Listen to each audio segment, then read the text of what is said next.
umoja, tunataka umoja, tunataka na umoja maua.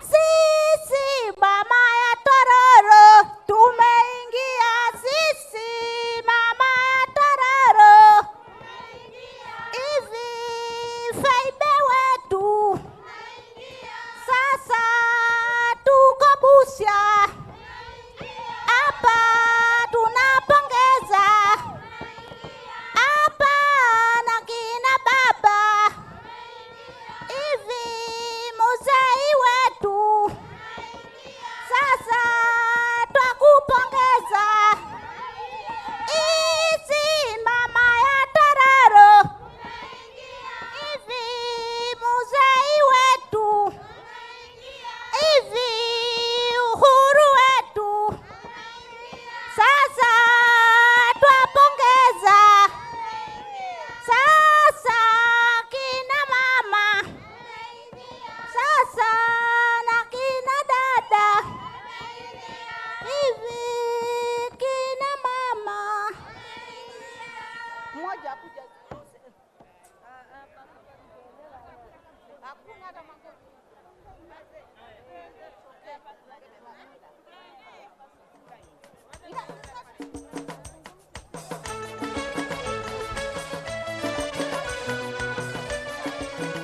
Okay, thank you so much. A big hand clap, ladies and gentlemen, for Tafik performers. Tafik, let's clap for them. Let's clap for them. Asante sana, Tafik. Musisi, are you within? Musisi, please come and prepare to make a performance on stage. I would like to once again welcome all of you to this venue. Thank you so much for honoring the invitation to come to the launch of the Busia One-Stop Border Post. A very important event that we have here.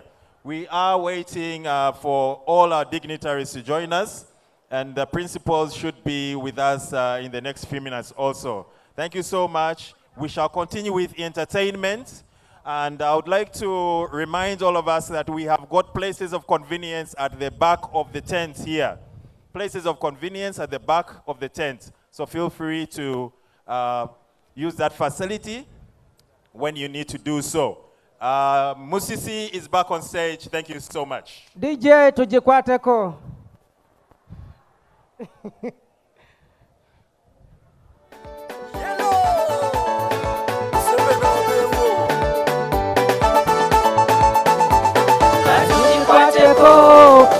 Chiba chibe, atujikwateko, abana basome, atujikwateko, amalwaliro gazimbibwe, atujikwateko, NRM efuge, atujikwateko, Museveni asonge mbele, musajja, unemyoko gwesonyiwa, okuvuga kwa kulungi, unemyoko gwesonyiwa, wendoza kusako, ebinemoko mwesonyiwa. Operation wele separation ine myoko mwesonyiwa wendoza kutembe musi ine myoko mwesonyiwa amalwaliro gazimbye ine myoko mwesonyiwa kutembe ly'abakyala ine myoko mwesonyiwa bangamba bana Uganda nti tujikwateko esani Uganda banange tujikwateko esani Uganda banange tujikwateko Southern Uganda, banange tujikwateko. Northern Uganda, banange tujikwateko. Betutajikwatako, ani kwe mutegese, aheka na Museveni. Atujikwateko, chiba chibe. Atujikwateko, abana basome. Atujikwateko, amalwaliro gazimbibwe.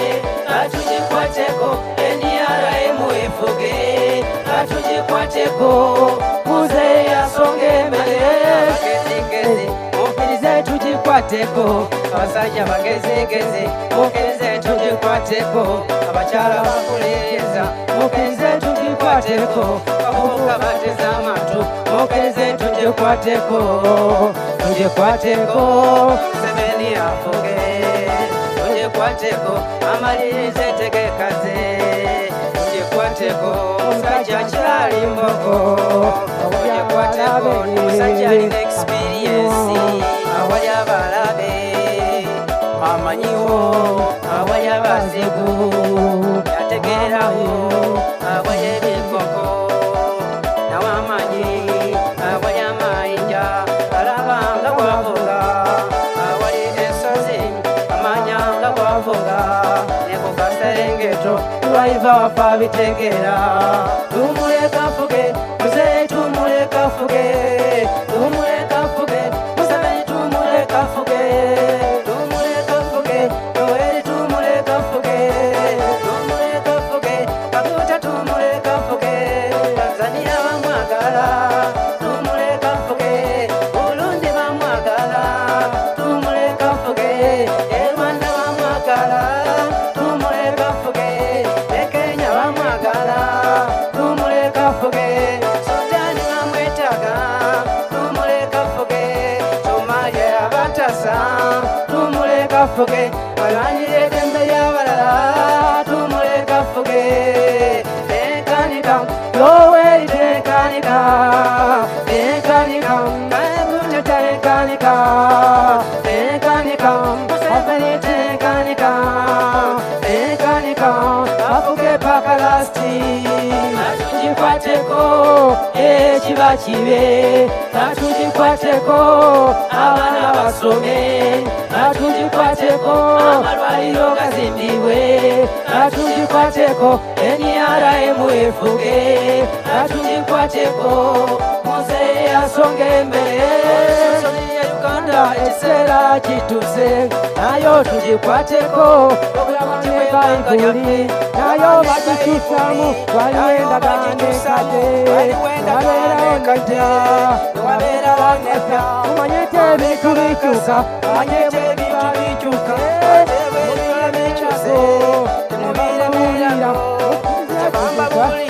mukkirize tugikwateko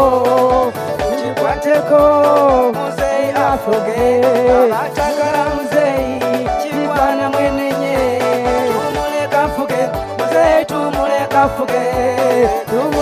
fuge muzeyi tekanika oyo eyajja n'ennyundo yasobola okuuma Uganda baana abalabe baffe ababakubisa nyundo abo bakonyi ababakubisa nyundo aba AKF ababakubisa nyundo bana abatitiizi temwagala batukulembere bayitutaasa batya ebiseera ebyabalabe twagala eyajja n'ennyundo atatabitutuma twagala eyajja n'ennyundo atatabikanga twagala eyajja n'ennyundo omusajja naggwano ani kalenjeko tumuleka fuge muzeyi tumuleka fuge muzeyi tumuleka fuge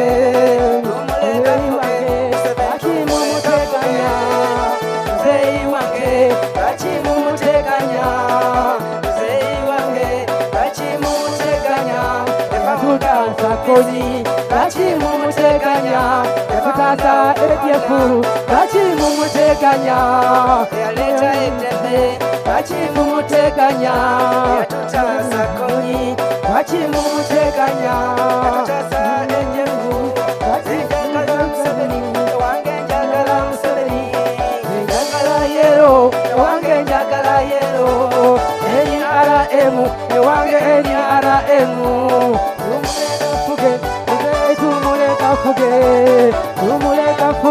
muzeyi tumuleka fuge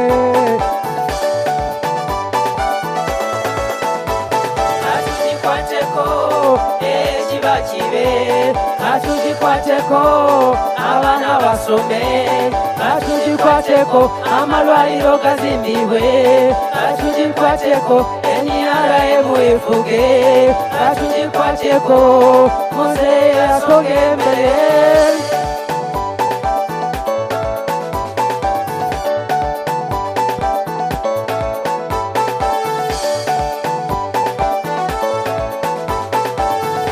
webale okubidiraho Uhuru. May God bless you. Asante kwa kujikwatako. Mbako birhoma hono handi. Abora ati bayidireho ndawula ndi bamala kuyidiraho simanyire syabola. Bulanu, let me recognize a few other VIPs. Yeah, mugume bindu bachaka bitlayo kala.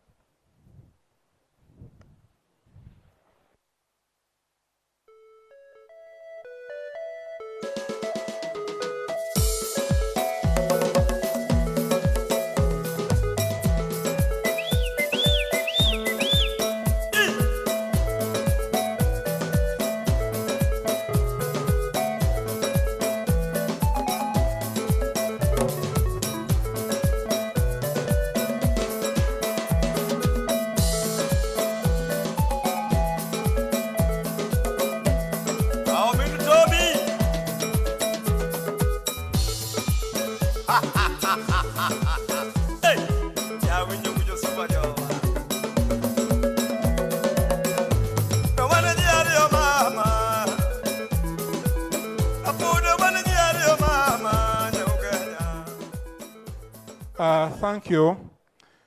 Like I was saying, allow me to recognize a few VIPs who have just come in.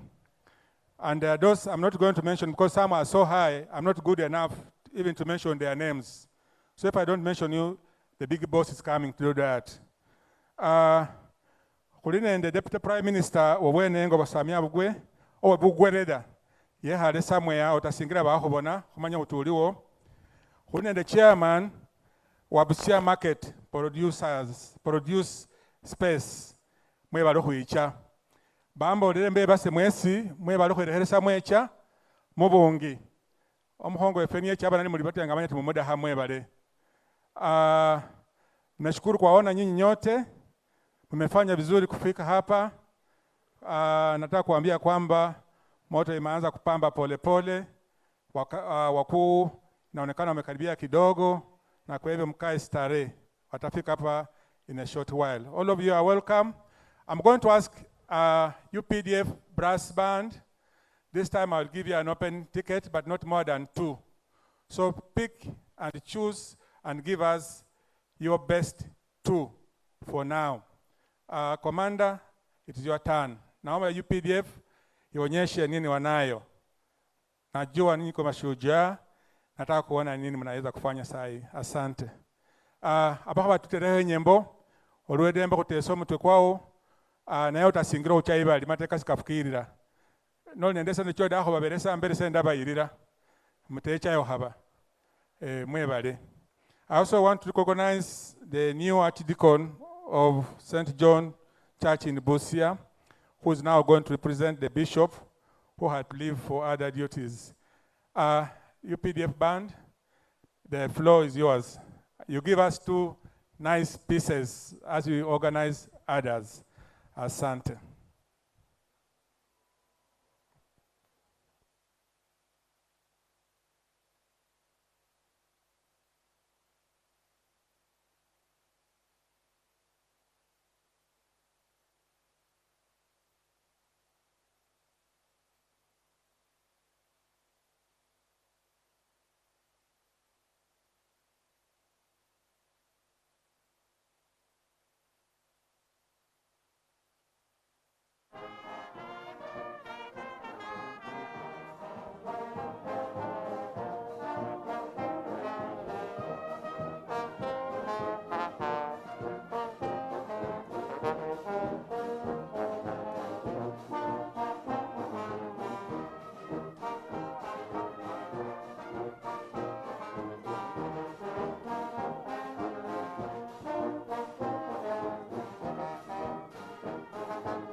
Thank you very much. Let's give the UPDF brass band a big round of applause, ladies and gentlemen. Thank you so much, UPDF. We are now getting into the actual part of our program for today. For those of you who have been here from morning, thank you so much for being with us. I would now like to announce that the principals are within the premises of this area. His Excellency, the President of the Republic of Uganda, and His Excellency, the President of the Republic of Kenya, are around, and they are within the vicinity, and they have gone to inspect the customs areas of the border points of Busia. So they will be joining us in a few minutes, and our substantive MC for the official function will take over shortly. Thank you. Webale, kudakobekesa kuti abakeni bahulundu President wa Uganda ndo we Kenya abolere bali ambiano kumulirana so mwegumikirise. Things are moving well and they are on time. So kubasaba mudonge nimuli betekeba obasibinga kucho waboresha ohole bihani bya hola. Wageni wetu marais wa Kenya na Uganda wanaonekana wamefika karibu, kwa hivyo watakuwa hapa karibu sana. Naomba mtulie, taambia nini ya kufanya. King David kubaberese chance ohwembo bwede kubakonyesa kubabona.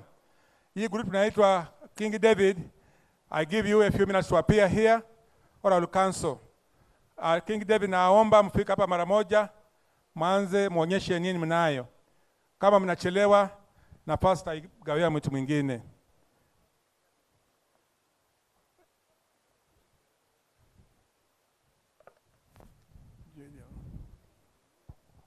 Hey yo, Museveni. Yes, but he's a King David. I mean, I'm there to represent. DJ, let's go. Okay. Who you are? Are you ready? Body.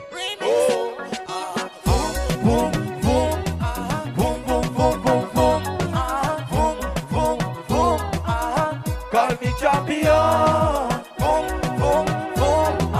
Boom, boom, boom, boom, boom. Boom, boom, boom. Call me. Oh, mapana chiwasala okundekanga tewansubisa. Tolibera woluberera. Bwembana kusobya kale netonze sorodia. Jango tukondole ensonga. Ensobi zibawasale ndomanye kino teri yatukiride. Fena tusobya. Naye laba tomandekera abaana banfukira abaana bakaba. Mbona umeniacha watoto wanalia huko nyumbani huko Dubai. Mbona umenitupa kwa manafiga yako ndiyo kama ya chupa. Enga lwachi mukwano numya mutima ai wabija webyo byobuka ng'entima omusango lwachi wagula muzatima byenya tulizakamwa biva ku mutima genda kulopayo mukoti yo mukwano kubanga lavu ndabefuse yakaswano labayo wandekera abaana banfukira abaana bakaba. Mbona umeniacha watoto wanalia huko nyumbani. DJ, next song, number 3. Number 3. DJ, let's go.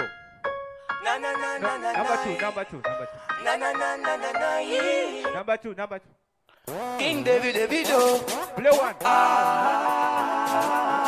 Big Son kuma pesa. That's the song I wanted to sing, but they gave me another song. Okay, let's go.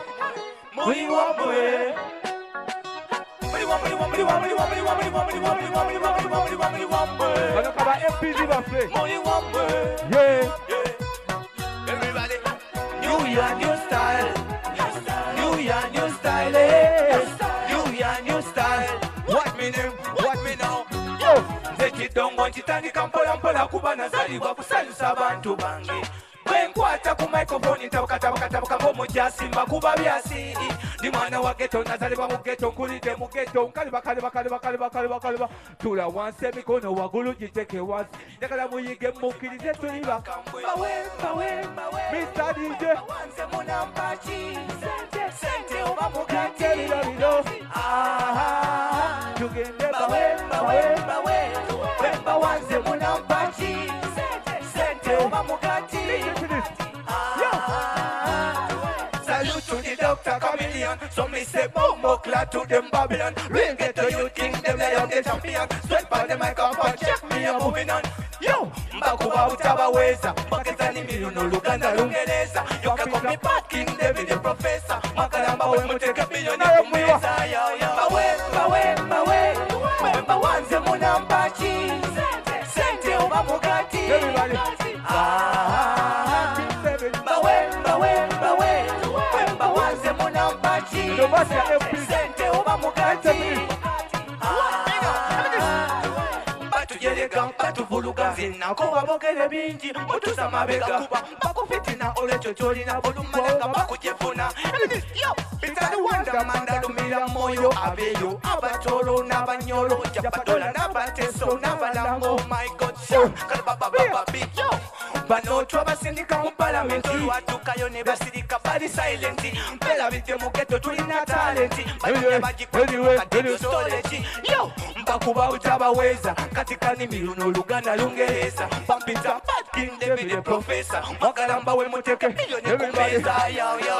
Bawe wanze munampachi sente oba mugati. Respect. Thank you very much, King David. Afyani bano bakesi bambolere mbe group y'abantu 8 ni echo mundu mulala awasimanya bagikuteko ebyabesi byangu. DJ, we want you to control music because there's a function across and I'm advised that we are too happy here. They are almost saying nothing. So abakani befwe msasireho kuchohendesa volume aba irwo muholo kucha momo ni mkongo across sibada henye bati ba kulumuno. Knowledge DJ, you take over for now, but let your music be soft.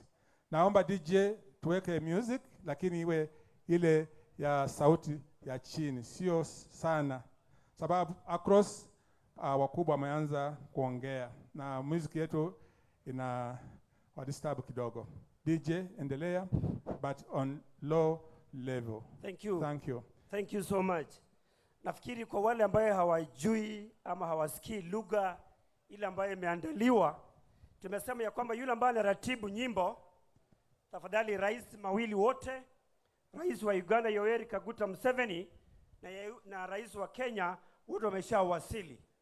Tafadhali yule ambaye anaratibu muziki utacheza kwa sauti ya chini, na ya pili tunaomba ya kwamba watakapowasili kwa heshima kila mmoja atakuwa amesimama, ataonyesha heshima ya kwamba East African Community wameamua. Nafikiri nasikia pia ya kwamba kuna watu ambao wameshachukuliwa. There are people who have been hired to ensure ya kwamba there's a common language that can be spoken from people from Tanzania, Kenya, Uganda, so that when you talk, everybody listens. The movement becomes so much free. So we are welcoming you all. Be disciplined. Let's welcome our presidents. Let's hear from them what they have for us. Are we together? And everybody who is here has been recognized. We want to say we recognize, we see the ministers from Kenya, the ministers from Uganda, County Assembly of Kenya, County Assembly of Uganda, communication directors, everybody is here. Tafadhali. Tunawasihi. Aya, asante. Nikimwona pale naona County Secretary, naona Minister for Health from Kenya, naona Minister for Public Works, Brother Yaite, Brother Siminyu, Brother Mulaku, naona Mruai. They have arrived in their capacity from the office of the Governor, Busia County. You are most welcome and thank you. Most welcome, be seated and thank you. God bless you. We shall continue recognizing you as you come. Thank you so much.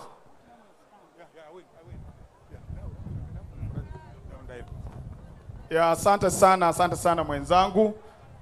Ndahaso kuongeraho mu Lusamya esa ino nanu icho bano babiri nendo wasyange ngaba master of ceremonies and kuriso daho babolera abandu bali ano yaberaho Swahili mbwe abahongo befe bamarohola presence befe bombi bali hucha ohwanja ohwikulao eboda becho kubolwande lwe Kenya ba bekule ekina eriekesa obwandike obubanganano bwikula esitundu sino luvanyuma bakende hunyumba eyomba hibwanga ichobaho one border point Kenya handi bakaluhe Uganda bahore na silala bakenda ano betolole then luvanyuma bamale bengira ano kudaye sobona mbo kwicho kuendelea nende abandu becho kubanga babano batuberesa ohwemba nenge madobozi kwicho banga hukahendesa abahongo galuba nani bengira kuchosa wabandu mwesi mubasangalire nende endulu eyo endulu ihiro bulayi eisangalo wekesa mfwesi kuri basangafu ndaso obona mbo boba kunabani kutanyarira obonesa ino kwicho obana kubakarabisha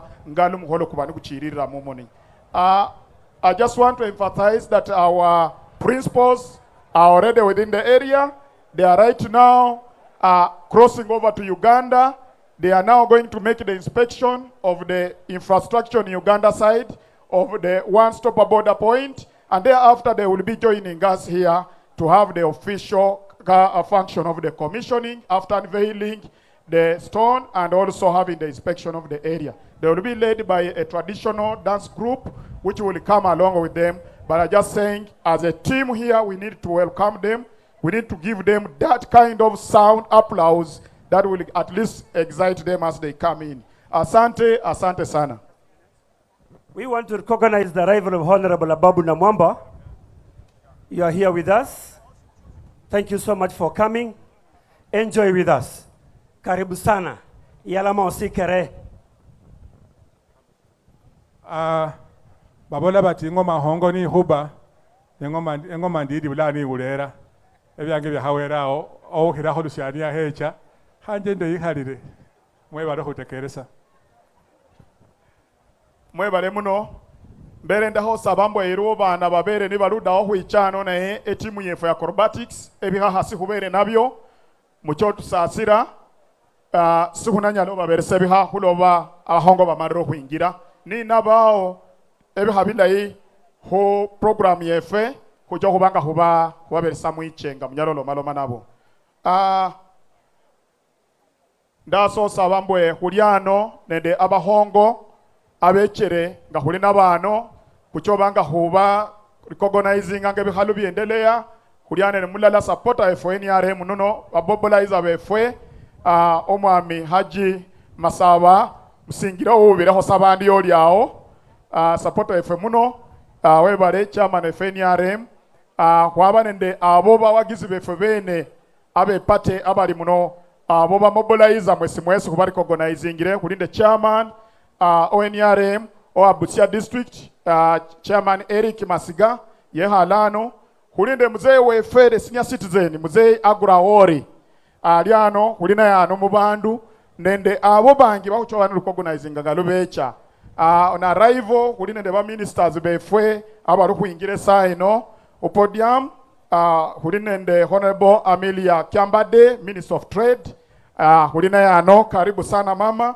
kulinde engineer Azuba the minister of works karibu sana mama kulinde honorable JJ General Odongo minister of internal affairs karibu sana mzee wetu na kulinde honorable Namiyangu Jennifer minister of state for local government yes ya hengia esaino kulinae kucho huba kwe gatiba honende speaker of the East African community yes ya aliano right honorable Martin Ngoga kucho huba mwe gatiba hanu. For those who don't know, and they want to know, His Excellency, the Governor Busia County, is arriving. Thank you for standing. Salamia tafadhali.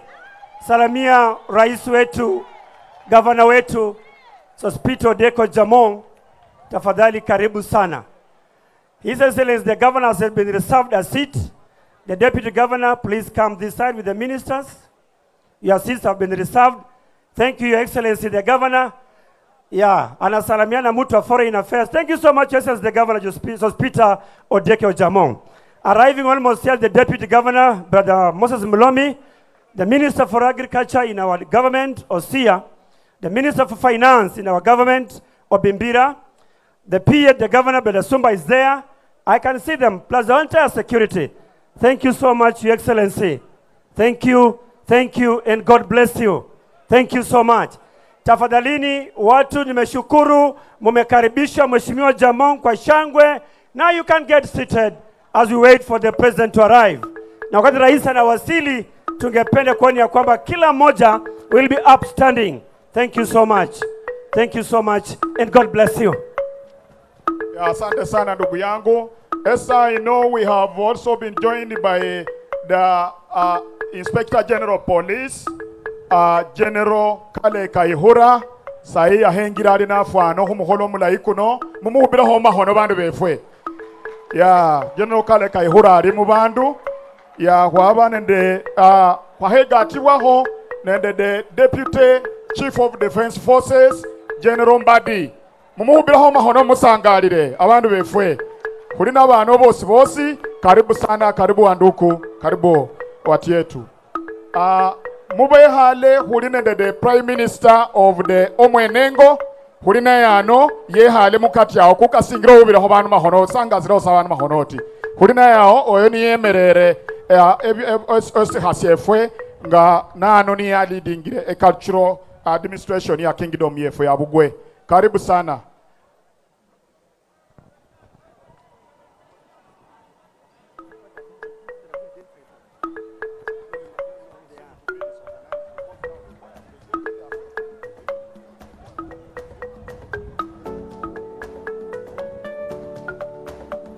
Thank you. As per the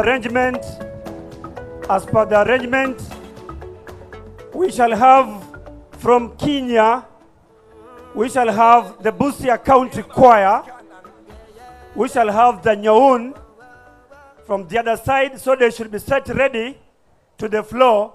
Immediately the president takes his floor.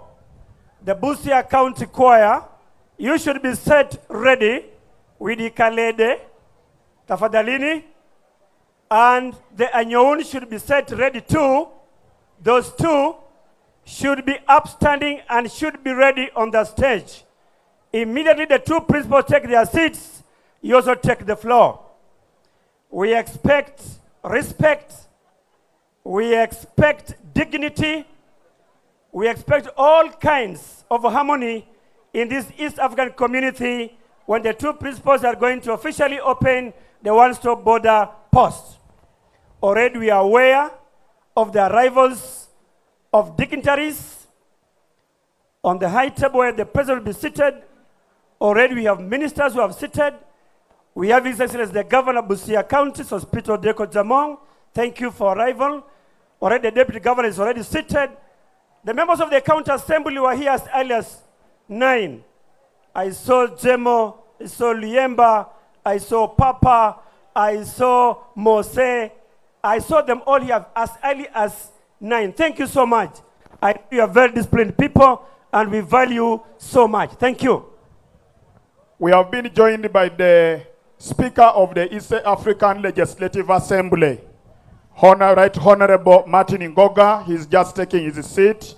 Right Honorable, you are welcome. He is now the new Speaker of the East African Legislative Assembly for the coming 5 years. He has just taken office in the previous, from December. I also want to recognize in the audience we have our ambassadors who are with us. We have Ambassador, the High Commissioner to the Embassy, Ugandan Embassy in Canada, Ambassador Ruth Acheng. She's with us here. Mama, just wave the people. We have Ambassador Phoebe Otala, the Ambassador of the High Commission of Uganda to Nairobi, Kenya. Karibu sana, they are here with us. Yeah, karibu sana. Those are our supporters. Mama, they are traders from within the region of Bukedi, but they come from Tororo. We know you are there. Asante sana. Thank you for coming. Thank you for supporting the government.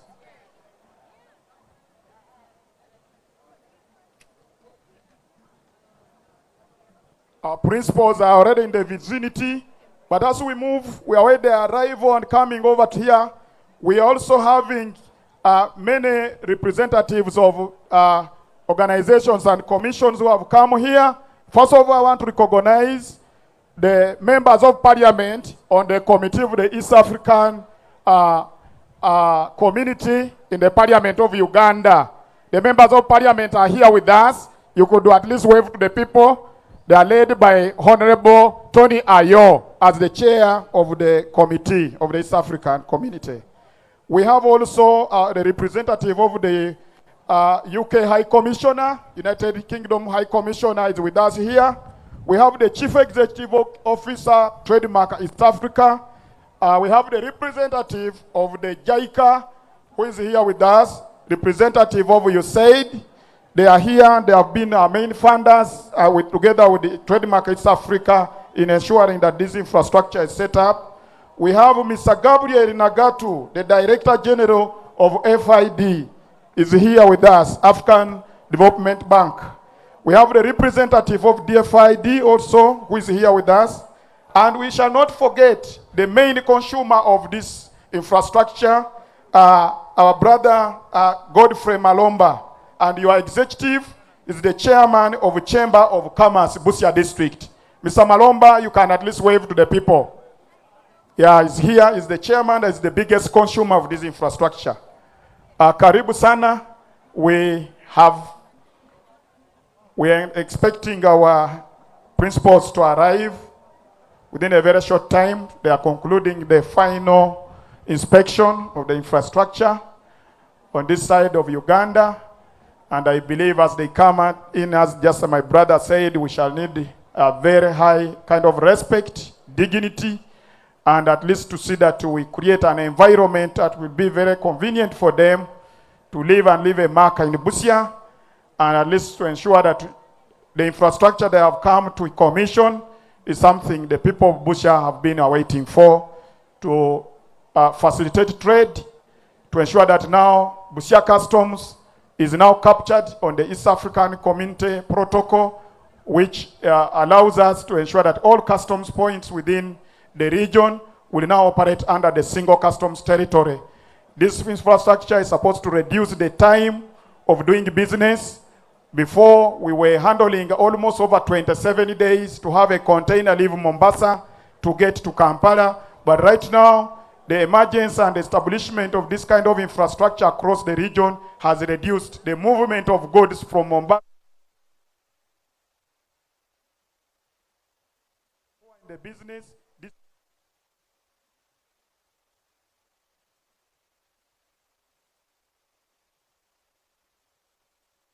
of the region. Karibu sana ndugu yangu. Thank you. As we are continuing already on the pavilion here, we have the Principal Secretary Labor was already arrived here, but the presence already with other people.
government post at Kenya, and just right there, the two excellencies now just going through the border post to just tour it and see how business actually there works as President Kenyatta now takes around President Museveni of Uganda in the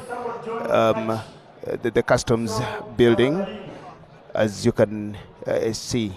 Now, there they arrive and they were just taken through some of the pictures there that show how this post has actually improved from when it started as a very small border post to what it is now. And a number of things have been just done right there where they were, the two presidents actually had to do a tree planting exercise, as you can see. Now, that's President Museveni with his counterpart Uhuru Kenyatta. Planting a tree there to commemorate this day and the event that is being done here, opening of the border post here at Busia border. Now that tree was planted on the Kenyan side, is being planted actually at the Kenyan side just shortly before they again cross over to plant another tree to commemorate this day on the Ugandan side. Now both presidents have delegations from their different countries being accompanied there by different ministers. President Museveni is in the company of the second deputy prime minister, Haji Chirunda Chivejinja, and the minister of foreign affairs, Honorable Sam Kahamba Kutesa, as you can see. After planting the tree, then the two presidents will again cross over. President Museveni will inspect a guard of honor being mounted there for him before they again plant another tree in Uganda. Movement of goods and services across the border, the biggest beneficiaries of this infrastructure, the Immigration Department, the Revenue Authority, the Trade Department, Uganda National Bureau of Standards. We shall have also a Department of Agriculture. We shall have banks which will be established here and many other facilities that will come along to ensure that the flow of goods and services is so fast around the border. We also have a very, very big... President Kenyatta introduces some of the members of staff of the Kenya Revenue Authority and introducing them to President Museveni as he leads them to inspect a guard of honor that is mounted for him as they now cross over again from the Kenyan side to the Ugandan border post, where the will actually address a mammoth crowd of people just waiting here. Now they again arrive at the Ugandan side and they commission now, they plant another tree to commemorate this day at the one-stop border post. Now this is being done in Uganda. They've crossed over from Kenya and the two excellencies are now planting this tree jointly here again in Uganda. Itafaidi sana wafanyabiashara wadogo wadogo upande zote za Kenya, za Uganda. Natumai wanasema ya kwamba unapotoka Kenya, kwenye Uganda, kwenye Tanzania, uta haki ya kusafiri, ununua bidhaa zako, ukarejeshe upande. That is the official commissioning of the one border post here at Busia, Uganda, as the two excellencies now again go to officially to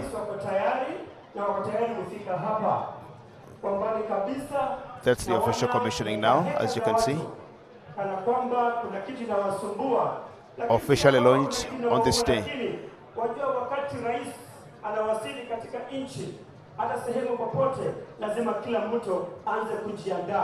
Kama hujui kuweka shati lako ndani, naanza kujitayarisha vizuri, kuwa smart. Naona watu wanakimbia. Any minute from now, the two principals will be here. And immediately they arrive, naona watu wasili, we shall all be upstanding. What? Tafadhali kwa heshima, na shangwe, na vigelegele. Karibu Rais. Your Excellency, you're most welcome. Your Excellency, the President of the Republic of Uganda. Your Excellency, the President of the Republic of Kenya. You are most welcome. Tafadhalini, you are most welcome. Karibu sana. You are most welcome. Na wana wapiga kamera wako dhati kabisa, wanapiga kamera hawataki. Naona pale watu wameanza kusumbuka apate nafasi ya kupiga kamera. Yeah, you know, if you wetu, thank you. Traditional dancers wetu ndio hao wanachezea, wa principals wetu ndio wanaingia sasa. Thank you. Baba hiniranga tafadhali tusimame sisi sote. Tusimame sisi sote. Let's stand for this. Tusimame tafadhali. Naona kwa umbali kabisa wakiwasili hapa. Yes. Thank you. Yes. Thank you. God bless you. Asante sana. Thank you. Uhuru Kenyatta engire. Thank you. General Museveni Kaguta engire. Thank you. Bandu befe mubasangalire. Asante sana. Thank you. Karibu sana aze yetu. Thank you. Karibu sana Busia. Yeah. Karibu sana kwa hii siku ni kubwa sana. Thank you, the President of the Republic of Kenya. Welcome. We are welcome. Rais wetu mpendwa Uhuru Kenyatta. Karibu sana baba. President naona Kaguta Museveni in white. Karibu sana rais. Karibu sana President wefe Yoweri Kaguta Museveni. Usangalire muno mzee wefe. Thank you Uhuru Kenyatta. Thank you. The President of the Republic of Kenya. Thank you rais. Thank you Rais Museveni. Thank you, God bless you. Thank you. We can remain upstanding. Yeah. Thank you.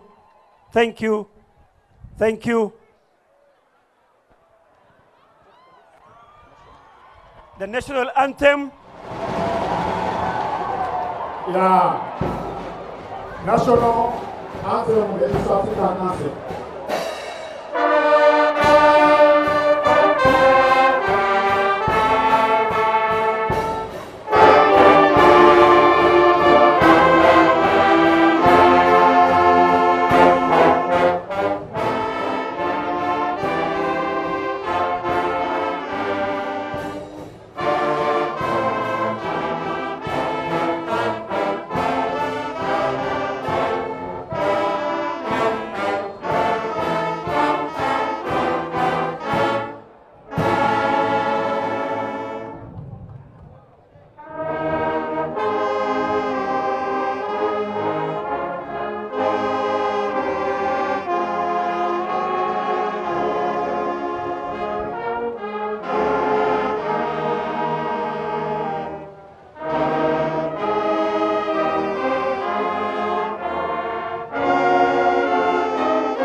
We shall remain standing for prayers.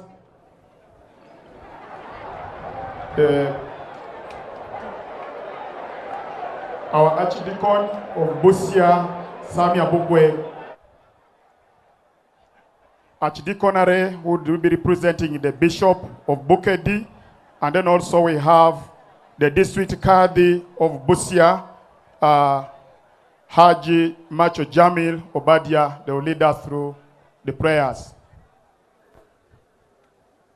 Archdeacon.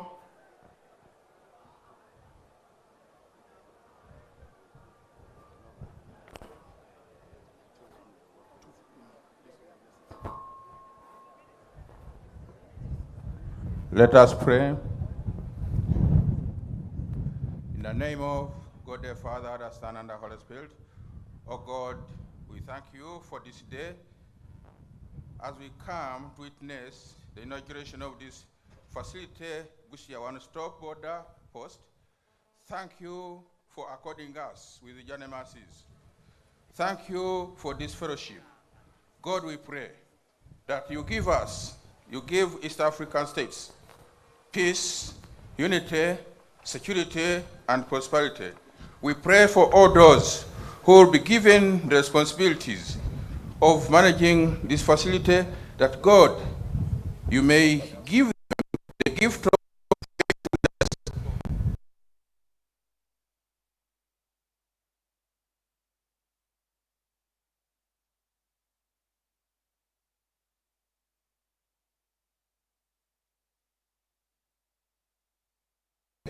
they will be required to give accountability before you. We pray all this in the name of God the Father, the Son, and the Holy Spirit. Amen. Amen. Bismillahirrahmanirrahim. In the name of Allah, the most gracious, the merciful, peace and blessings be upon our last Prophet Muhammad sallallahu alaihi wasallam and all messengers. We thank Allah for the gift of life. We thank him for this day of launching the Busia one-stop border post. We thank him for our beloved nations, Uganda, Kenya, and Tanzania, and for choosing for us our beloved presidents, His Excellencies, Mr. Yoweri Kaguta Museveni and Uhuru Kenyatta. We pray for a peaceful East African community. May Allah grant us love, peace, security, and development. Allah bless this ceremony. Amen. Yeah, we can take our seats now. Our Excellencies, Your Excellency Yoweri Kaguta Museveni, President of the Republic of Uganda, His Excellency Uhuru Kenyatta, the President of the Republic of Kenya, want to welcome you so much this afternoon to Busia for this auspicious occasion of opening the one border stop point, which is going to change the trade pattern within the East African community. But as we proceed with the program, we just want to bring you two groups for entertainment within 10 minutes, and we shall be having a group which will be coming from Kenya. Tafadhali mkuja haraka, mtupatie dance kwa wakubwa yetu, and as we welcome the commissioning of this very important infrastructure at the customs point of Busia, Uganda, and Busia, Kenya. Karibu sana, ujaribu mkuja haraka. You know, I'm also trying now to emphasize that my Kiswahili is now being perfected here today. Natumai jinsi mmesikia kwamba tutapata wimbo kutoka kwa Nandolia Cultural Dance. Tafadhalini. they'll present a Kamabega dance. Hiyo wimbo huwa inaimba wakati wa furaha. Na wale ambao wameteuliwa kutoka Uganda, tafadhalini, tunaomba mjiandae, muwe tayari ili wakati takapo, muwe tu pamoja hapa tafadhalini kwa sababu ya wakati. Karibuni sana kwaya.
Thank you very much, Kenya. Thank you very much, Kenya Choir. A clap for the performance of the Kenyan Choir. So I want to welcome Mr. Mpanga from Uganda to come and give a presentation. Mr. Mpanga is a student who has been brought up by the Ministry of East African Community. He has been a youth ambassador, and he's a musician whom we have given the chance to come here. He has composed a song for the integration. Mr. Mpanga, karibu. I am so blessed to stand before here. You DJ, let me say thank you for the opportunity. I am running with the East African. Hold you hand, let's go. Hand by hand, holding each other in unity is one way. We've got to make it. Remember, men are better than one. Your neighbor, strong and superior. Embrace this community to utilize the opportunity to work as a unity, to achieve prosperity. Remember, we have common ideologies. East Africa, we've got one way to go. It is one way to go. We've got one way to go. We've got one way to go. It is one way to go. We've got one way. Embrace the opportunity, community. Trade will be so easy. No tariffs and barriers on the commodities. Among us members, a wider market for the local people. You and me, for goods and services, and open cross borders. A single currency will stop exchange losses.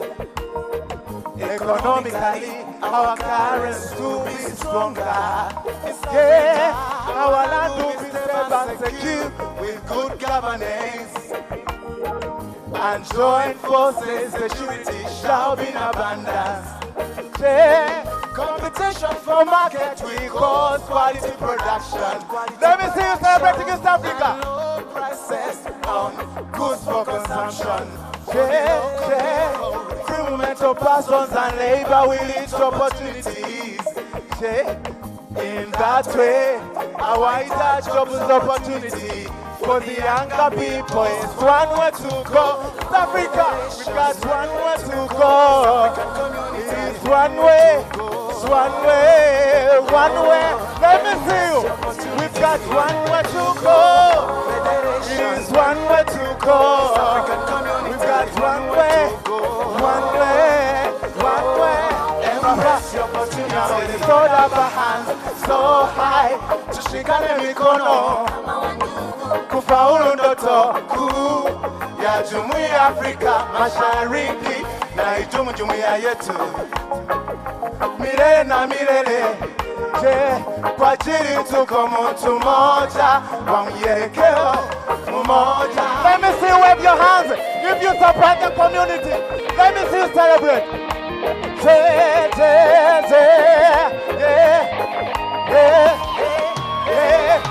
Ndugu wa Tanzania, brothers from Kenya, Rwanda and Burundi. President Uhuru Kenyatta, President Dignitary. We've got one way. So back and people, come out East Africa. Together we can. Oh yes we can. Brothers we can. Oh come on. Let me see you. Come on. Yeah. Oh come on. East Africa. We are one people. Oh same destiny. Together we can do it. Yeah.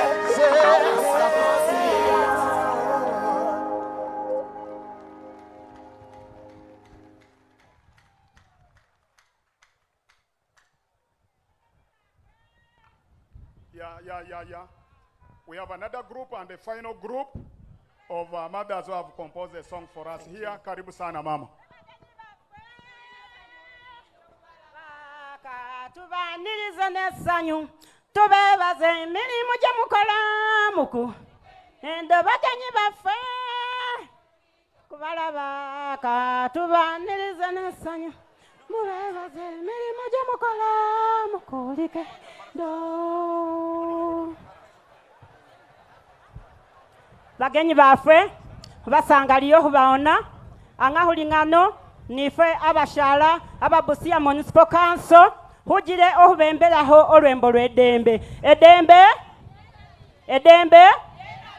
dembe lyeda bingi eddembe mushalo lyeda bingi eddembe muhume dembe mushalo lyeda bingi eddembe muhume dembe mushalo lyeda bingi dembe muhume dembe mushalo lyeda bingi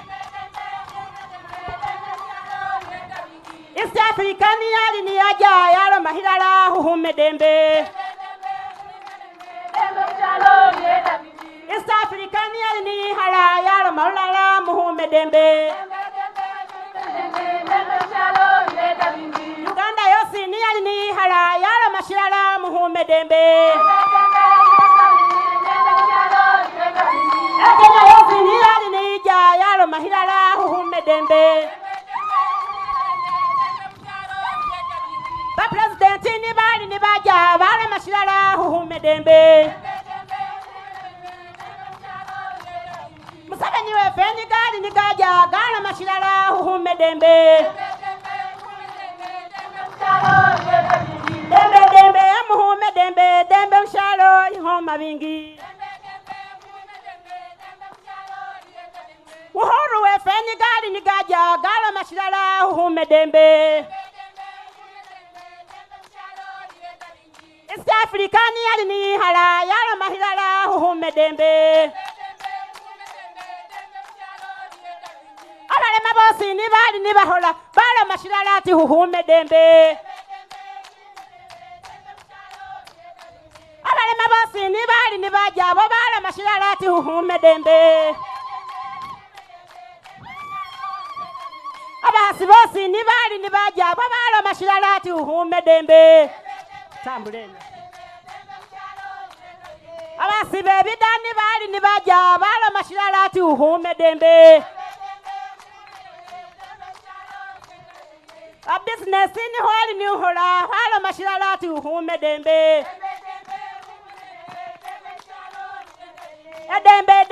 Dembe lihuona dembe mshalo lyeda bingi East African yali ni aja yala mahilala muhume dembe mwebale muno mumalise mwebale muno bihabitudirire kwicho banene kubakalusano hwemba hani mwebale muno kucho baberesa mubahubireho mahono kwicho bakalusano ebihabiru tutula yeah mwembe ni muwaone microphone hand over the microphone yeah I just want Asanteni, thank you. Asante sana. Thank you so much, choir. Thank you. I can see you are waving to the president. Yeah. He has waved back. Thank you so much, my brother Yoweri Museveni and my brother Uhuru Kenyatta, for accepting those greetings. Yeah, we want to go now in speeches. We are going to have a welcoming remark from the local leadership and the area member of parliament for Busia municipality. He's going to lead his colleague members of parliament from Uganda and from Kenya, and then he will give us a remark as he introduces the colleagues. Honorable Geoffrey Macho, Karibu, and I would beg that your colleagues, all members of parliament who are here, they come along as you give your remark.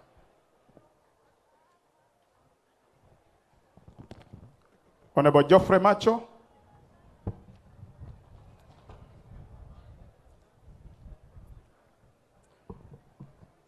Your Excellency, we have a committee of the East African Community The Committee of Parliament is also here, led by Honorable Tony Ayo, the chair of the committee. With all the committee members, colleagues from Kenya, members of Parliament, accompanying the area member. Your Excellencies, beginning with Your Excellency, President Yoweri Kaguta Museveni, whom we call the grandfather of integration in East Africa. Before I give a welcoming remark, allow me, Two Excellencies, to call upon the chairman of East African Committee to introduce the members of parliament from his committee, the Nalgo, Mr. Chairman. Your Excellency, Yoweri Kaguta Museveni, President of Uganda, and Your Excellency, Uhuru Kenyatta, the President of Kenya. Allow me to introduce the members of parliament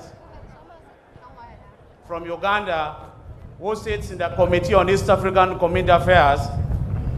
And I want to make it clear to you that as members of the committee, we are dedicated and committed to support the cause of East African community integration, the Parliament of Uganda, working together with the government of Uganda. My name is Tony Ayo, Member of Parliament representing Kwania County. May I introduce my Vice, Honorable Abbott Ouma, who also comes from Bukoli Island, near Migingo Island.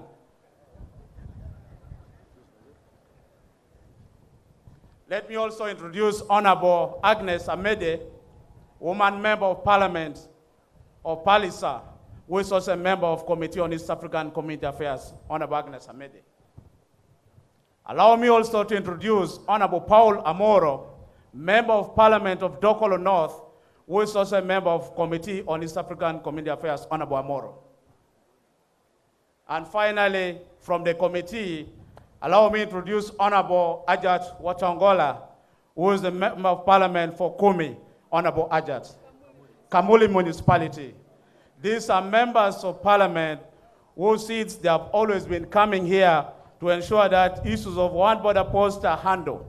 And Your Excellencies, I have one request to make, that this one border post needs a lot of support in terms of manpower and security to enable them handle programs here effectively. I would wish that after today, some of these issues will be looked into so that their work is made effective.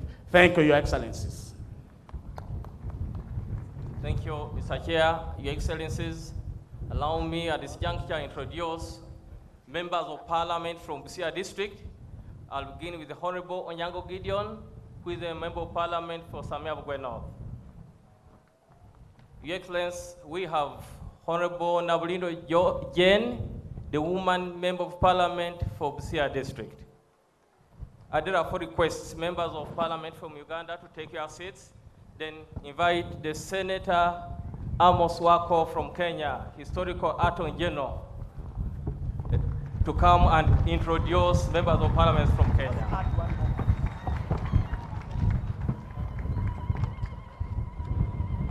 Your Excellency Yoweri Kaguta Museveni, the President of the Republic of Uganda, Your Excellency Uhuru Muigai Kenyatta,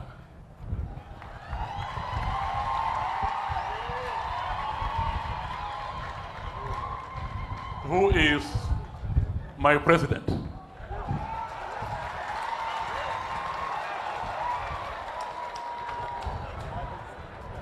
The ministers accompanying them from East Africa, the members of parliament, senior civil servants, watu wangu wa Busia County, hamujambo? Hamujambo tena? Hapa tuko tu na mheshimiwa mmoja ambaye amefika hapa. Nataka tu ataje jina yake and where you come from. Just come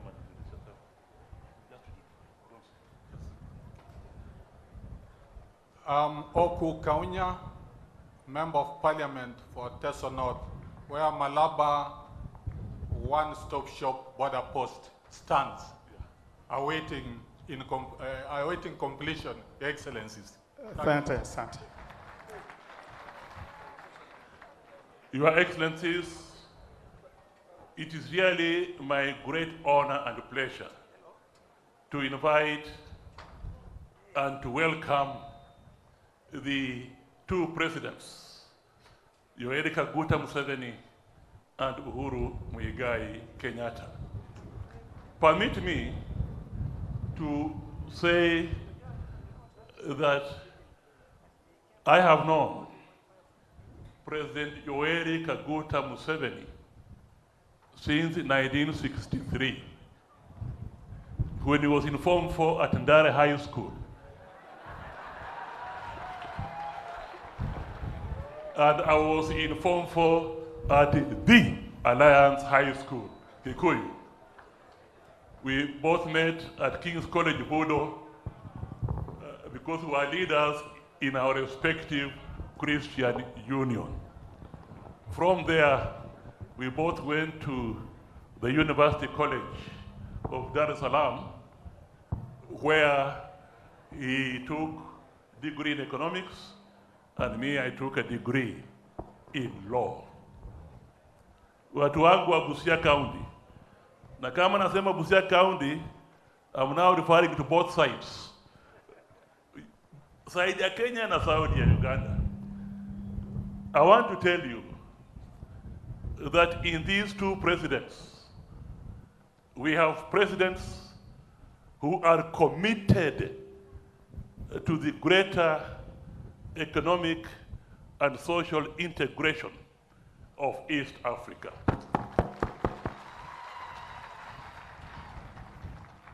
For Yoweri Kaguta Museveni, he has been on the forefront for this for a long time. And it was during his tenure that in 2004, him, together with the retired presidents, Mkapa of Tanzania and Mwai Kibaki of Kenya, appointed a committee to fast-track the East African Federation. And it was my honor and privilege to be appointed to chair that high-level task force. And we came up with a fairly detailed steps towards the East African Federation. And therefore, the opening of this Busia one-stop border post to us who are committed to East Africa is a very important milestone. The next one is in Malaba, again within my county. As you know, the colonial boundaries cut across tribes, cut across families, and so on. And the last choir which sang from the Uganda side, they were singing in Kisamia, which is my dialect, and I was able to follow. Although I was not very happy that they were cut short, they should have been given more time to sing, isn't it? You ni kweli? Ni kweli sana? Yeah. So although the benefits of greater integration are well known, bigger market, trade, economic development, all those are well known. The people who stay along the border are even more committed to that cause. And I'm glad that both presidents are committed. I've mentioned to you how President Museveni is committed, and I want also to mention to you how my own president, Uhuru Muigai Kenyatta, is committed.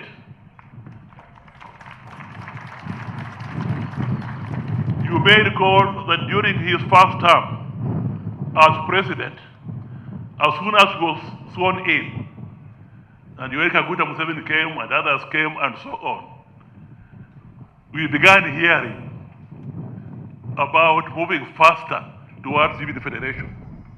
We began hearing about the coalition of the willing. We began hearing around that time. But along the way, that song sort of died out, pole, pole, pole, pole.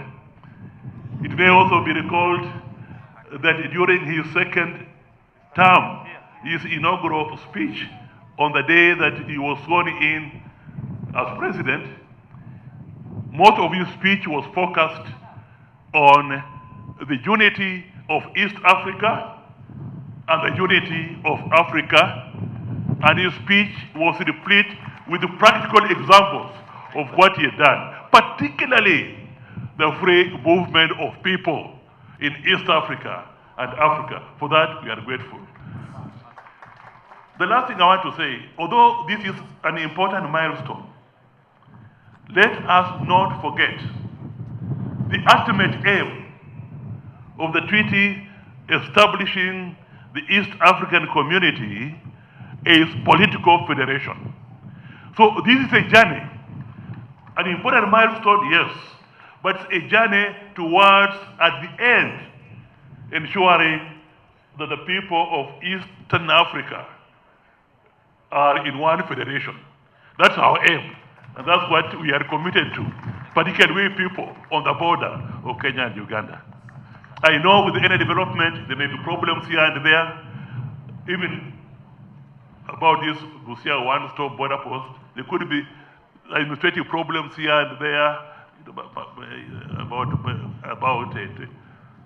trailer parks, about border, how they function, all these problems are there, but I'm sure they will be dealt with as we proceed along. So on behalf of the people of Busia County, on both sides, I welcome the two presidents. Asante sana.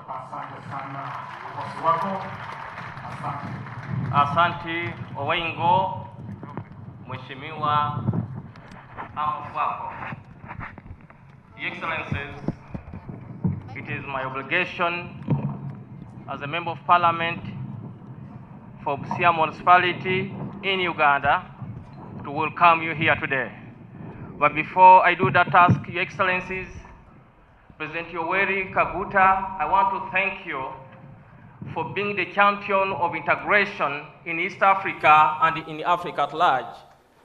I'm also happy today that we are witnessing some of your fruits you have been championing by making us, the people of Busia District, Busia Municipality, and Uganda at large, to commission Busia one-stop border post.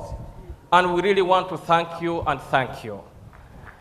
Your Excellency, I have two issues, again, to air out. Issue number one is to thank you for the peace and the stability that has made the people in the East African region trade freely, move freely, and also mix freely. Thank you very much, Your Excellency, for that. Although we have few challenges since we have that, but I know those can be handled, but the peace is paramount because it has made our people to work. We have Busia cross-border traders here in produce market, in fisheries, the women doing business, the young people doing business, and we are mixing very well with our brothers and sisters in Kenya. And all is because of your efforts of championing the integration of East Africa. So thank you very much, Your Excellency. Your Excellencies, I also want to thank you for the unity. If leaders of East Africa work together, the people of East Africa, we shall work together. And our region will develop quickly. Although we have issues that we want you to help us. Right now, as I speak, when you go to Kenya, you don't know who is a Kenyan and who is a Ugandan, because President Uhuru, during his swearing in, he called Ugandans to go to Kenya freely and trade, to go to Kenya freely and get treatment, to go to Kenya freely and work. Thank you very much, Your Excellency. Truly today, and that day you demonstrated you are the rightful president of Kenya because you have the ambition to champion the unity of East Africa. Your Excellencies, with those few words, I really want to thank you for the modernization, because if there is infrastructure growth in East Africa, other continents will begin admiring to do business with us. And this is what I request that we continue. Because as I speak now, we're going to begin constructing Busia main market in Busia municipality. And the biggest number of traders will come from Kenya and Uganda. All that is because of your efforts. We have the Comesa market in Masafu that is also beginning soon. All that is because of your vision to champion empowering the business community.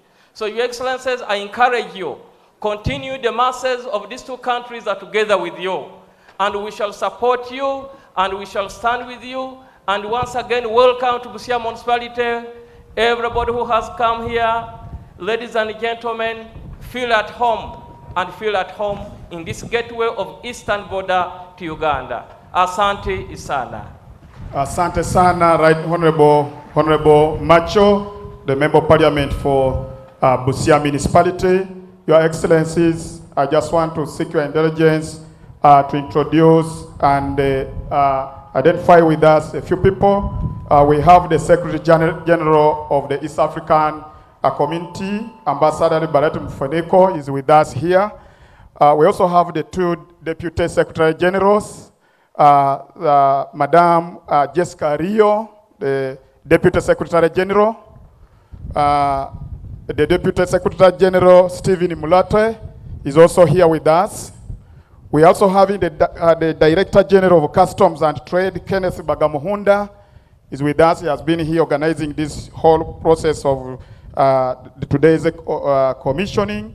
We have the Judge President of the East African Court of Justice, who is also with us this afternoon. He has come to see that this one border stop point is one of the programs that we are supposed to have. Mr. President, as we move, I want to allow my colleague, whom we are meeting with from Kenya, also to have a few people he can recognize before us. Karibu. Thank you. With your permission, Your Excellencies, Uhuru, Kenyatta, and Yoweri Museveni, seated here in our presence is Raphael Tuju, is a Cabinet Secretary in your department in Kenya, Engineer Macharia James, Infrastructure, Eugene Wamalwa of Devolution, Peter Munya, the East African Corporation, Madam Monica Juma, Foreign Affairs, International Trade. We also have Your Excellencies in our presence, Dr. Chris Kipto, PS Trade, Engineer Njoroge, PS Energy, Professor Mwangi, Wairia, PS Transport, Nancy Karidhi, PS Shipping and Maritime Affairs, Julius Korir, PS Infrastructure, Sami Itamere, PS Communication, Madam Kasachon, PS Labor, and Professor Coletta Suda, PS Renewable Energy. In our presence also, two Excellencies, we have the Chief Administrative Secretary, Honorable Babu Namwamba, alizaliwa Uganda, but stays in Kenya in your ministry. I also have Honorable Ken Obura, the Minister of East African Cooperation. Your Excellencies, in your presence also the Governor of Busia County in Kenya, Honorable Sospita Odeke Ojamong, whom at this juncture, I don't know, I would wish to ask Your Excellency, now that you received the President the other side, to come and officially allow the two presidents sit in your border point at this juncture, Your Excellency. Honorable Ojamong, karibu sana, so that the two presidents will feel that they are here with you. Thank you so much. Thank you, Sospito Deko Jamong, the Governor of Busia County. Welcome the two presidents. Make your remarkable speech. Thank you so much, Your Excellency. President of Uganda, Yoweri Museveni, President of Kenya, Uhuru Kenyatta, our distinguished guests. Ladies and gentlemen, good afternoon. I know that's a political statement from Kenya. Again, today we are in an international function. I must say thank you, the people of Uganda, for receiving us here. Indeed, what we are doing today is a very big ceremony. It's a big ceremony for the people who have been at the border and experiencing problems crossing the border or movement of goods. You'll find today we have sorted out a very big issue. However, Your Excellencies, I know there are minor issues here at the local level which we need to sit again with the relevant agencies to try to iron out, like the issues concerning our local traders. I know this one will help the big traders, those millionaires, but the small ones who move with fish, the bananas, the sweet potatoes, they also have their own problems crossing the border and movement. We have to sit down as locals and iron them out. The youths who have lost their employment here due to clearing and all those things being centralized elsewhere, those ones, we also have alternatives. We have discussed local here. We just have to put our heads together and street it. They also have alternative source of income. So mine is just to say that we in Busia, we are very happy. The Kenya, Uganda, national government, the county governments of Kenya and Uganda, we have lived together very peacefully. I've stayed here during the time of Amin, Obote, but recently when Museveni, you have been in power, we have actually enjoyed now. Hakuna kufunga watu, except for small ones, like the fish, people who are arrested and being subjected to unfair treatment. But we can sort them out. Because Your Excellency, getting a Kenyan and making him eat raw fish by a fellow Uganda is not a good thing. So it's better cook for him. So these are the small things we go through, but we hope with this kind of cooperation. The President of Kenya has been my friend. We have been so many political parties together. You are our neighbor here.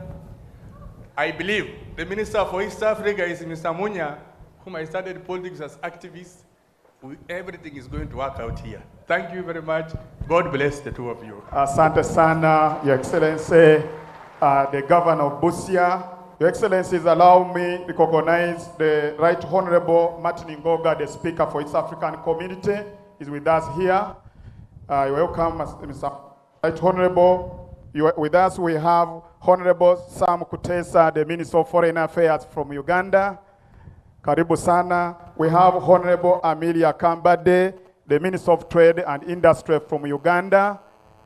Karibu sana, Mama. We have the Honorable Engineer Azuba, who is the Minister of Works and Transport from Uganda. We have also before us Honorable General J.J. Odongo, Minister of Internal Affairs. And also before us we have Honorable Namiyangu Jennifer, Minister of Local Government. Your Excellency, we have special guests before us who are colleague ministers from Tanzania and one from Rwanda. We have the Honorable Minister of Foreign Affairs from Tanzania. Is with us, Sana. You at least wave to the people.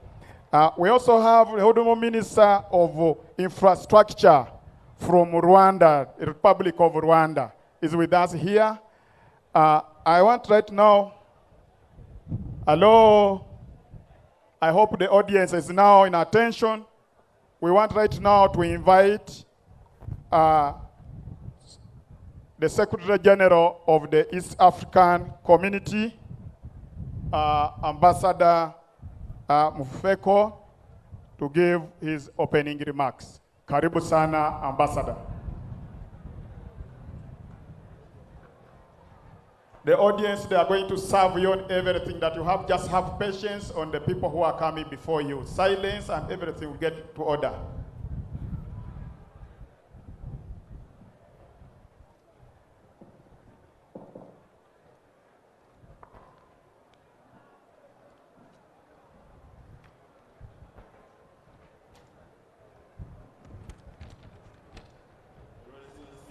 Yoweri Kaguta Museveni, President of the Republic of Uganda and Chairperson of the Summit of Heads of State, Your Excellency Uhuru Kenyatta, President of the Republic of Kenya, Honorable Chair of Council of Ministers and Ministers present, Your Excellencies, Ambassadors and High Commissioners, Honorable Members of Parliament, distinguished Permanent Secretaries and other government officials, colleagues from EAC organs and institutions, the CEO of Trademark East Africa, representatives of the private sector, invited guests, ladies and gentlemen. I think all has been almost said before I came here, we would like to inaugurate an infrastructure which is very important to East African people. This is one of 15 one-stop border posts which were earmarked a few years ago, and now 13 have been built and are fully operational. So we hope to be able to complete the 2 remaining ones in the next 1 year, and we are already negotiating new border posts. The intention here is to make sure that all the citizens of East Africa can move from one country to another without the usual headaches that you know, to make sure that our business people can move merchandise from one country to another without any impediments. Because, as you know, for the private sector, time is money. The East African community, as you know, is a big market, but it's a bigger market which is competing with other regions and other countries which are not part of this territory. We are confident that with such infrastructures, with an improved business climate, East Africa will prosper. Industrialization is one of the key objectives of our 5th EAC development strategy, which was adopted yesterday by the heads of state. And industrialization without good infrastructure, good movement of people and merchandise can never happen. And it is with infrastructure that we think we'll be able to very efficiently create employment. And our leadership knows that employment is very important for our young people who are the majority of the community. So, Your Excellencies, I simply would like to appreciate your presence, and this kind of support is very needed. I would like to thank my colleagues at EAC who have been working almost on a daily basis to make sure that this program of OSBPs is completed and is organized the way we thought it would work. And so far, we are very satisfied because all OSBPs seem to work perfectly. I would like to thank the chair of the Council of Ministers and the Council of EAC Ministers who have really been of regular advice and good advice. And I would like most of all to thank our development partners who have been supporting this program. We have many of them. The World Bank has been contributing, the African Development Bank, JICA, but for this particular OSBP, I really would like to give my special thanks to Trademark East Africa, represented here by its CEO, Frank Mansett. Trademark is a very valuable partner to the community, and Frank, we thank you for your support, and we hope that you are going to support us for more projects. Thank you very much.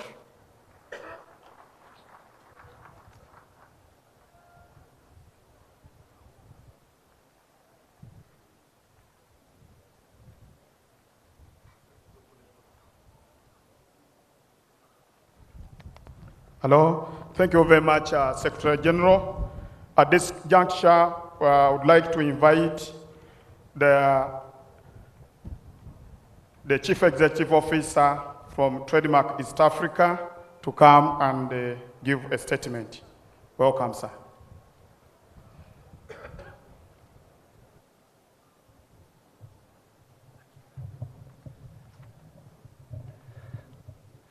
Your Excellency Yoweri Museveni, President of the Republic of Uganda, Your Excellency Uhuru Kenyatta, President of the Republic of Kenya, Honorable Liberat Mfakeko, Secretary General of the East African Community, Honorable Ministers, Governors, Members of Parliament present, Permanent Secretaries, Principal Secretaries, Ambassadors and High Commissioners, the Busia local and county governments, leaders present from both sides, senior government officials, distinguished guests, ladies and gentlemen, all protocol observed.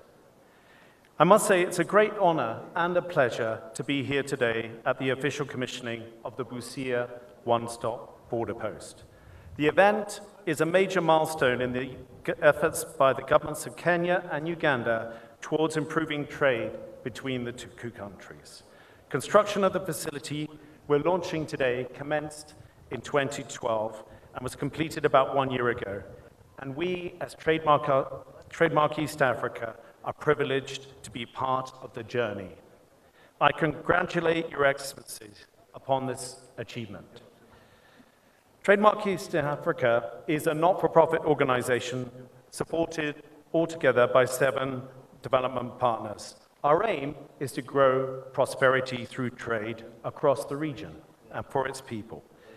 The construction of this border post was based on funding of around $11.7 million from the UK, for which we're very grateful, and $1.2 million from the government of Canada. Altogether, the facility was around $13 million. And I particularly thank our 2 development partners for this very valuable contribution. The Busia one-stop border post is one of 13 border posts that we've implemented across the region. We have done 4 in Uganda, Busia, Mutukula, Miramar Hills, and currently Elegu, and 2 in Kenya so far, Busia and Taveta Holili. We complemented also the work at Malaba. And something was said about Malaba earlier, and I think that's where we collectively need to put our efforts, because there's a lot of work still to be done there. And I pledge to take that forward. Thank you. So TMEA, we're also planning to support further the border at Lunga Lunga, Horohoro, and also at Isibanea, Serari. We're also going to be working with the World Bank to develop Moyale to the north, the border with Ethiopia, with the African Bank, and I'd like to recognize them today. So altogether, we've invested $120 million in the upgrading of the border posts around the region. There's a lot more to do. We're also looking at Tunduma to the south, between Tanzania and Zambia, and the borders to the west with the DRC, which are very important. So, Your Excellencies, back in 2010, these borders were a major problem. They stopped trade. Doing business through here was lengthy, it was cumbersome, and there were big problems. We set out to try to support the governments and our partners to deal with it, and I'm glad to tell you our target was to reduce the time through this border by 30%. Independent surveys show that the time has fallen by 70%. So that's a great achievement for the region. I'm glad to say as well, Your Excellencies, that this is so far the best performing border post in East Africa. And this cooperation is built on a complex web of cooperation between border agencies, the business community, the local governments, the national governments, the revenue authorities. It's an ecosystem. And in order to make sure that these benefits don't disappear, we commit to continuous monitoring and improvement of the borders where we've invested in. We need to keep this impact going for the region. I recall the observation by Your Excellency President Museveni at Mutukula some time back that trade facilitation and these border posts are not an end in themselves, but rather a means to an end to give more prosperity to the people of East Africa. We have to remember why we're doing this, and we're doing this to increase trade. And I'm glad to tell you, I was here yesterday, and I saw the impact of this border post on the informal trade that the governor mentioned earlier, and it has grown, and there are many people employed at the moment. So these borders are very important to open up trade across East Africa. And I think it's not just about big business, it's about small businesses as well. And particularly here at Busia, we have a very large number of traders, many of them women. And we've been working hard with the local authorities, IASI, and others to try to really increase trade and the benefits for those smaller traders. I think as well, we aim to try to stimulate more growth in the region, and we've been looking with the Honourable Minister Amelia Chambade in Uganda and her counterpart Siaseda Mohammed in Kenya to how to try to improve the trade infrastructure here, particularly looking at the construction of logistics for agricultural aggregation and dealing with cold storage for fish production. And this is something that we'll be looking to take forward. So, Your Excellencies, Trademark East Africa is very grateful to the governments of Uganda and Kenya for the partnership, support, and the contribution to this great day of launching this great facility.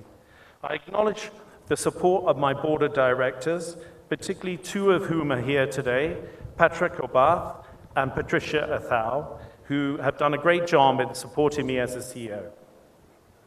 I also want to say a massive thank you to my trademark team and to all the government partnerships, particularly with the revenue authorities. I'd like to recognize the two Commissioner Generals for their very progressive work at driving change here at the border. Equally, I'd like to thank the Ministers of Transport and Infrastructure for making this facility happen. And what we're doing this all for is for trade. And for trade, I particularly want to thank the Honourable Aden Mohammed and the Honourable Amelia Chambade for the work done here, because it really is working. So with that, finally, I'd like to say thanks to our donors, the UK and Canada, for supporting our efforts in trying to transform trade. And thank you, Your Excellencies. It takes a lot of political will to do what you have done and to continue to do it, but it is vital. And all I say is we assure you at Trademark of our continued partnership in your efforts towards growing prosperity through trade for East Africans. Thank you very much. Thank you very much, Chief Executive of Trademark East Africa. Your Excellencies, I just want to recognize our High Commissioner to Canada, Ambassador Ruth Acheng, and she's here with us. Karibu sana. Canada made a contribution to the construction of this infrastructure. Before so, we have Ambassador Faibo Tala, the High Commissioner to Kenya, Nairobi, is with us. And Your Excellency, we have also been joined by the Ambassador of South Sudan to Uganda, who is representing the head of state of South Sudan. Is with us here, is seated behind there. You are welcome, Ambassador.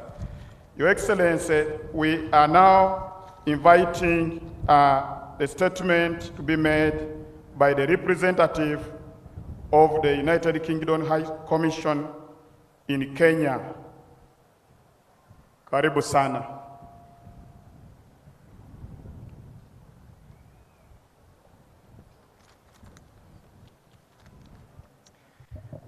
Your Excellency, President Yoweri Kaguta Museveni, Your Excellency, President Uhuru Muigai Kenyatta, Honourable Ministers, Ambassadors, distinguished guests, all protocols observed.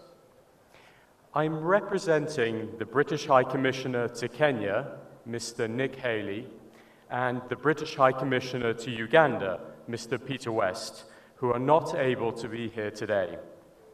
On behalf of the UK government, the UK Department of International Development in particular, and the Trademark East Africa Council, allow me to sincerely congratulate the government of Kenya, the government of Uganda, the East African community more widely, and our co-funding partner on this particular project, the Government of Canada, on the completion and launch of the Busia one-stop border post. In 2009, the UK established Trademark East Africa to support East African trade both regionally and globally. As a lead donor, the UK has been helping to break down barriers to trade, and in the last 5 years alone, the UK government is proud to have contributed over £37 million to trademark in Uganda and over £70 million to trademark in Kenya. And just last month, the Secretary of State for International Development in the UK, the Right Honourable Penny Mordaunt, committed to increase our support up to £211 million for the next phase of Trademark East Africa. This demonstrates the commitments of the UK to trade, economic growth, jobs, and investment in this region. We recognize that trade in the EAC is key for Uganda and Kenya to increase exports for the global market and achieve shared economic prosperity. Some of the many results over the last 5 years include the following. Firstly, expanding the Port Rees Airport Road in Mombasa, which is reducing congestion to and from the port and airports. I'm delighted to say that since that work began, the average time taken to import through the Mombasa port reduced from 11 days to 5 days. And the average time taken to export through the port reduced from 15 days to 7 days. Secondly, rolling out the electronic regional cargo system. This is already helping to reduce the time taken to trade along the Northern Corridor. Third, rehabilitating 37 kilometers of the Intangamo-Marama Hills Road. Fourth, working with women and informal cross-border traders to take advantage of new opportunities that the EAC presents. And finally, importantly, the Busia and Malaba border posts. These are vital crossings for Kenya and Uganda, and increasing efficiencies and reducing time taken to trade is critical. So overall, the first phase of Trademark East Africa has reduced the time taken to trade along major corridors in East Africa, and the UK remains extremely committed to supporting trade and regional integration, both directly through Trademark East Africa and through our other partnerships. So, Your Excellencies, we look forward to continuing to work together to boost trade in the EAC and beyond. Thank you.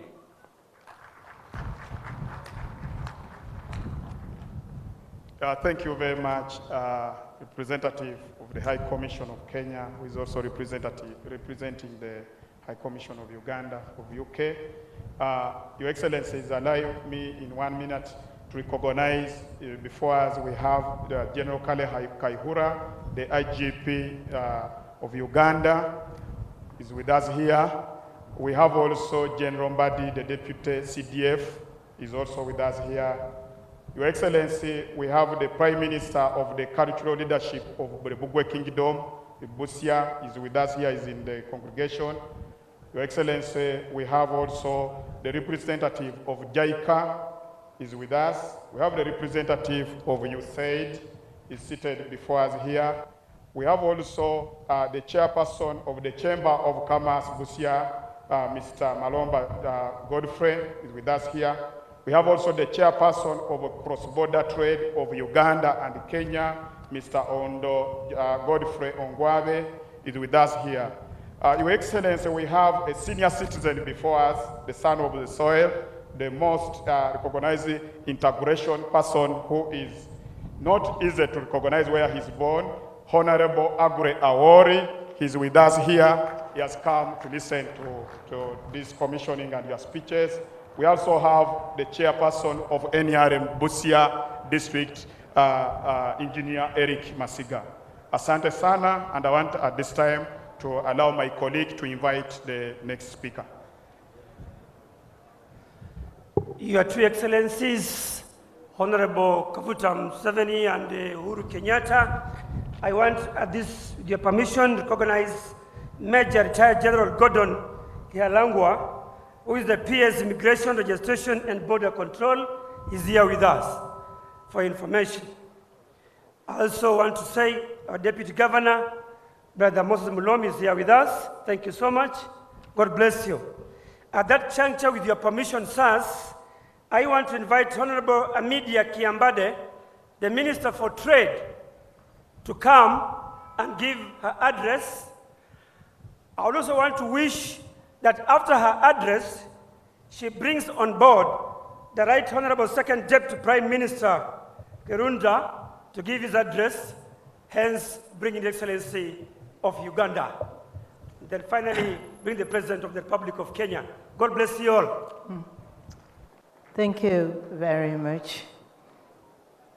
Your Excellency, President Yoweri Kaguta Museveni, Your Excellency, President Uhuru Kenyatta, Honorable Ministers, Chairperson of EAC and Secretary General, Your Excellencies, Ambassadors, Honorable colleagues, all protocol observed. Tunafurahi sana. Your Excellencies, I want to thank you for creating a conducive environment for this facility and for also facilitating trade between the two countries. We've been working closely together with Honorable Adnan Mohammed of Kenya and Trademark to ensure that these projects are fully implemented and are operational. Your Excellency, this is a new concept in Africa. In the past, we used to get donations from donors, but now it is trade facilitation. And we want to thank UK and other donors for this new concept because we are all beneficiaries in several ways. It has strengthened integration between all our borders because we have the same one in Mutukula, in Mirama Hills, and there are others on the side of Kenya.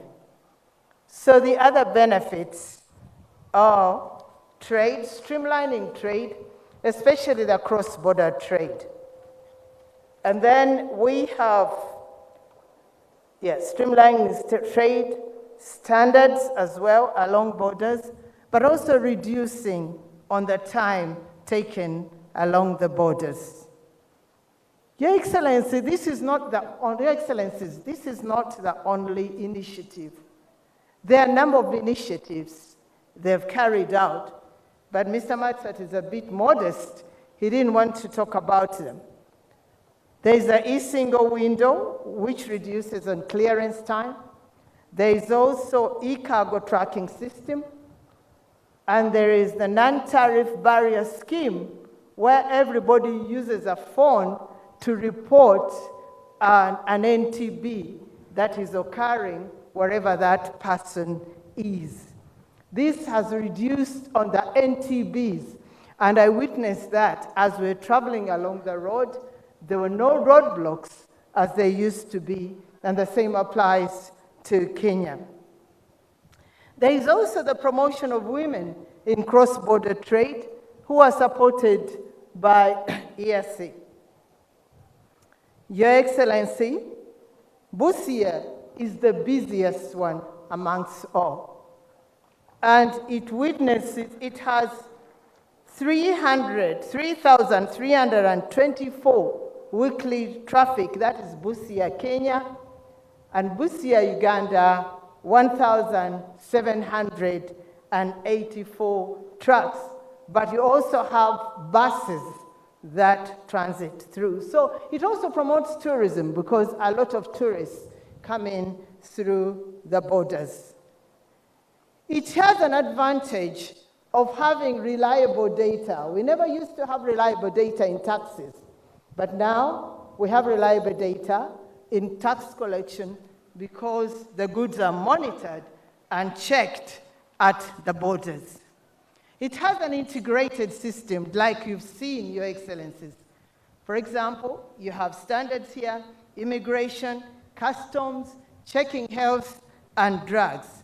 Those are some of the benefits that we enjoy, and employment as well. So as a result, we have registered an improvement in trade from $300 million to $1.5 billion between Uganda and Kenya. We thank you very much for creating that environment. Your Excellencies, nataka kusema Kiswahili kidogo. Mimi nakumbuka siku moja tulisafiri kutoka Kenya na bwana yangu. Tulifika Kisumu, ilikuwa mwaka wa 1977. Tulifika Kisumu, tulinunua bintu kidogo, vitu kama Cerelac, sugar, lactogen. Hivyo vintu yote ilikuwa inakosa hapo Uganda, kwa maana tulikuwa kwa rejimu mbaya sana. Sasa kama tumefika kwa boda ya Busia, jeshi amini bali chukua kila kitu. Tena walikuwa nataka kuchukua mimi. Bali uliza bwana yangu, tupatie dada yako hii, tunampenda. So I'm trying to show you how bad things were. So nimelia kwa maana Uganda alikuwa yupo Cerelac, tena mimi ndikuwa na watoto nyumbani. Alikuwa yupo lactogen, tena mimi yuko na watoto. Nilia machozi. Nilia machozi ya muimbivu. Tena leo tunalia machozi ya ufurahi.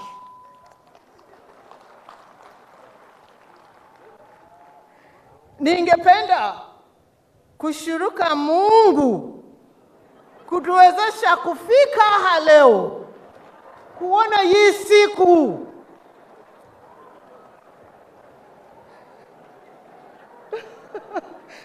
Ile imekuwa mshahidi ya vitende ya leo. Sasa tunafurahi sana kuwaona president ni mzuri, atimunaleta hii uhuru ya biashara, uhuru ya kutembea, uhuru ya kupendana. Tunawapenda sana wa rais yetu. Asante sana. Asante sana.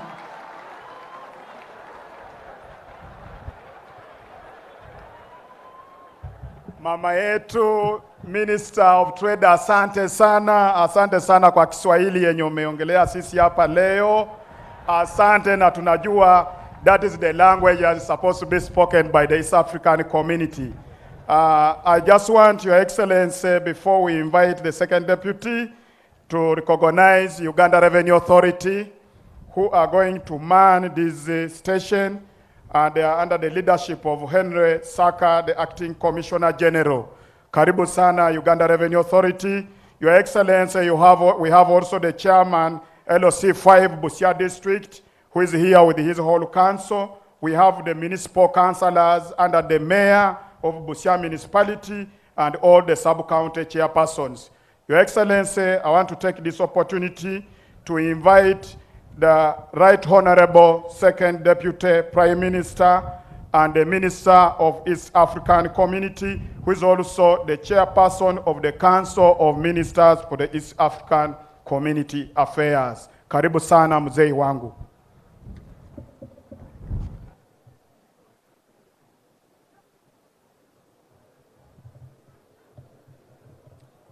Your Excellency, President Yoweri Museveni, President of the Republic of Uganda, Your Excellency Uhuru Kenyatta of the Republic of Kenya, after that testimony of my Minister of Trade, I don't think I have any other thing except to say, you see, all those people, they have been liberated because they used to pass in a panya.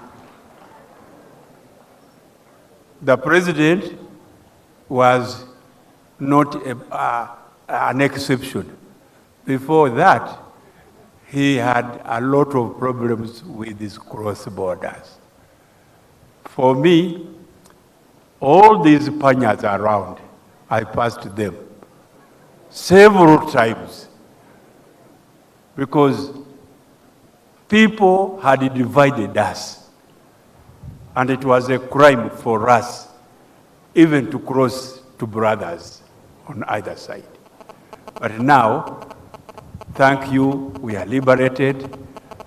Nashukuru nyinyi wananchi, mpige makofu sana, kwa maana tuliona tabu na sisi hakuna tabu.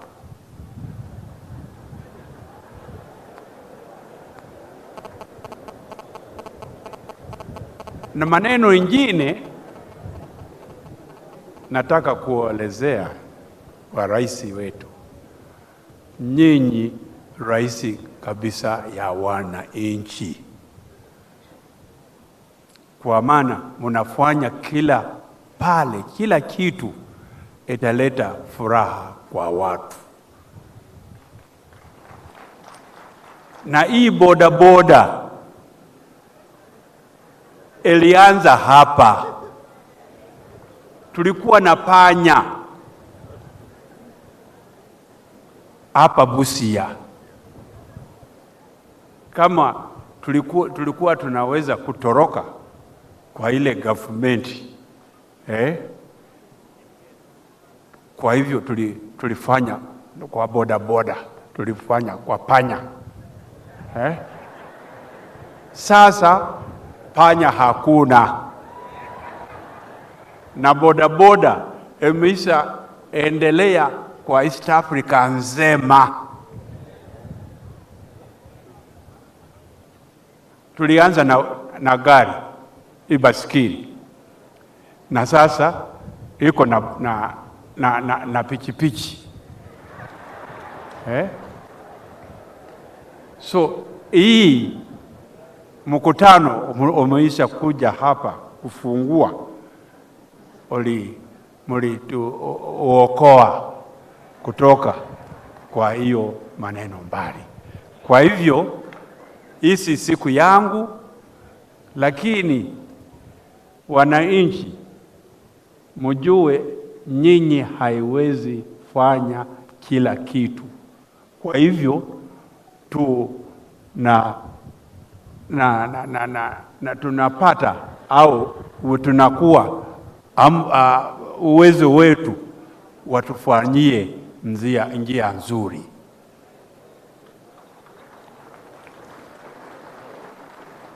Kwa hivyo tuende polepole kuchagua wale watajua uchumi wetu.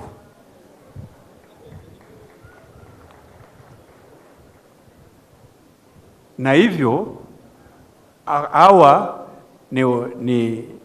ni wakomanda wetu. Hapo iko na komiti, mimi na mwenyekiti. Sisi tunapanga. Lazima nyinyi jana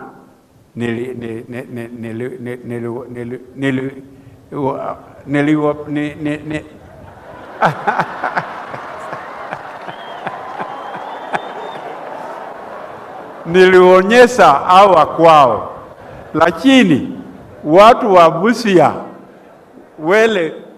wale wamesha kupata hii haijui. Can I ask the ministers of my council for East Africa just to stand up and wave to the wananchi, says, so that even if they meet you, they know if there is something wrong, they report directly and that you do the job. The ministers of my council, both here and on the other side, if they are there, can you stand up and wave your hands?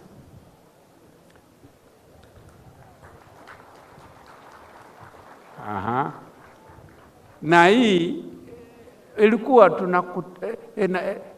ilileta mjiji wakati wetu. Sasa huyo minister yangu anatoka pande hii, na ule mwenzi yako anatoka Kenya.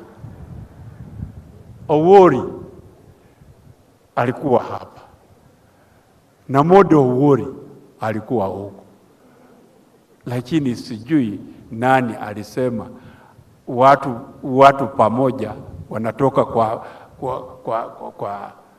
pamoja, kwa mama moja na baba moja, iko kwa inji, haikutani.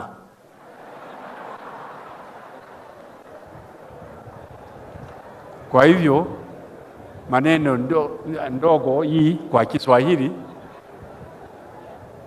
naanza kuomba mheshimiwa yangu Kaguta Museveni aje aseme mambo kidogo. Yeye alisoma Tanzania, kwa hivyo anajua Kiswahili mingi.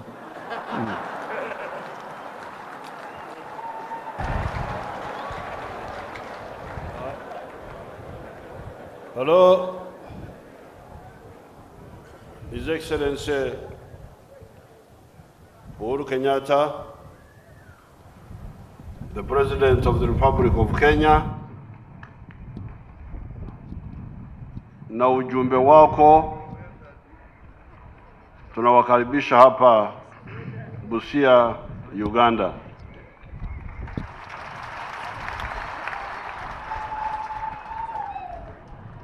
Mawaziri, Katibu Mkuu wa Jumuiya ya Afrika Mashariki, viongozi wengine wote,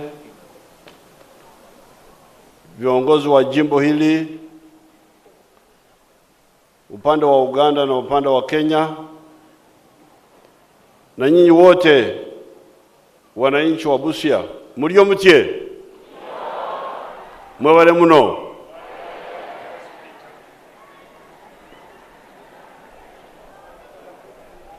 Kwa lugha ya hapa ya Kisamia kuna neno mnaita kukona au weyarisa.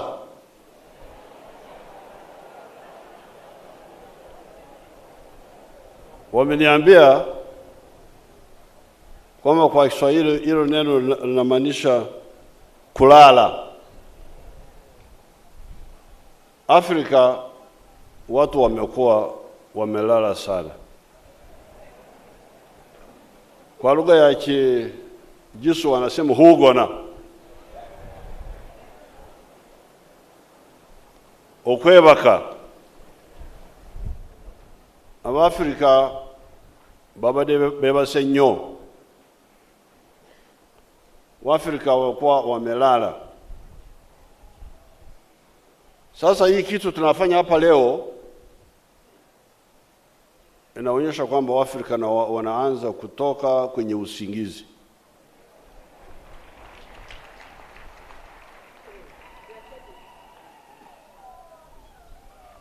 Kwa sababu muungano uko na shabaha zake. Tena hizo shabaha sio za kuchezea. Kama huweza kutambua hizo sababu, Afrika itabaki nyuma na inaweza kupata hatari zingine. Shabaha ya kwanza, lakini nyinyi wasemi mnajua Kiswahili vizuri. Kama mjui Kiswahili mniambie niongee Kiganda.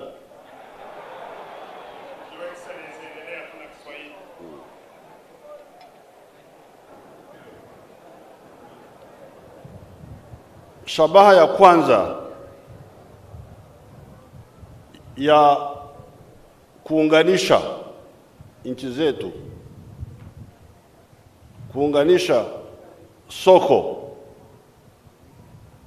ni shabaha ya ustawi wa jamii. Huyu kijana alikuwa anaimba kwa Kiingereza. Namuomba aimbe kwa Kiswahili. Ukijaribu kuimba kwa Kiingereza mambo hayaingii vizuri.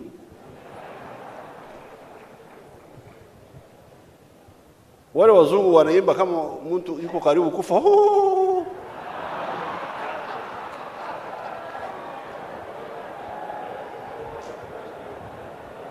Kama unataka hii mambo yetu ya kufanya namna hii, weka Kiswahili au Kisamia na nini inakuja. Lakini weka kwa mambo ya kizungu, hii mambo ya Latin nini. Nashukuru makanisa siku hizi waliweka lugha zetu za hapa. Wazao zamani walikuwa unakuwa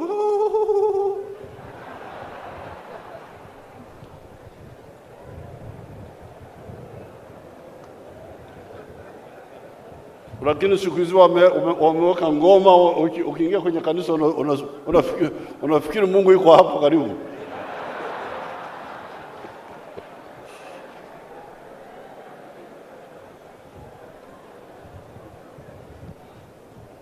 Sasa huyu kijana alikuwa anaweka hayo maneno yote, yalikuwa kwenye wimbo wake. Alikuwa nani ile? Called Mpanga, but we are already helping him to convert the version to Kiswahili. Mpanga. Yes. Sababu zote zilikuwa ndani ya wimbo wake, lakini kwa sababu alikuwa anatumia ile lugha ile nyingine, ilikuwa haiwezi kuingia kwa damu sana.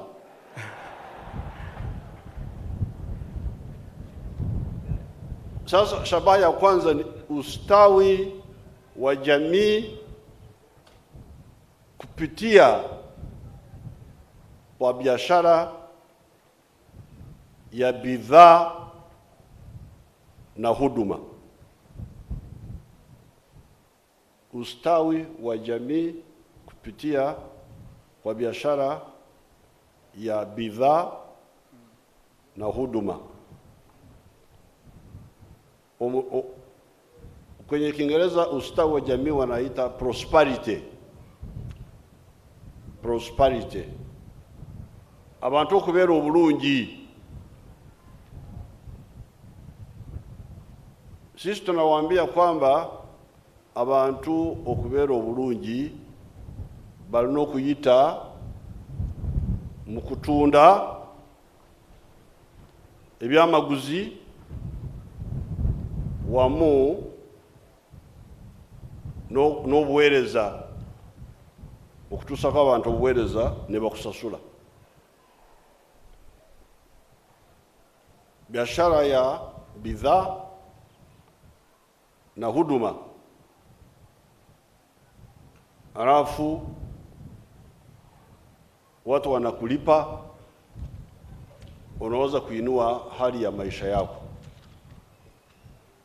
Biashara inataka wanunuzi wengi. Watu wakizidi kununua vitu kutoka kwako, ndio unazidi kuwa vizuri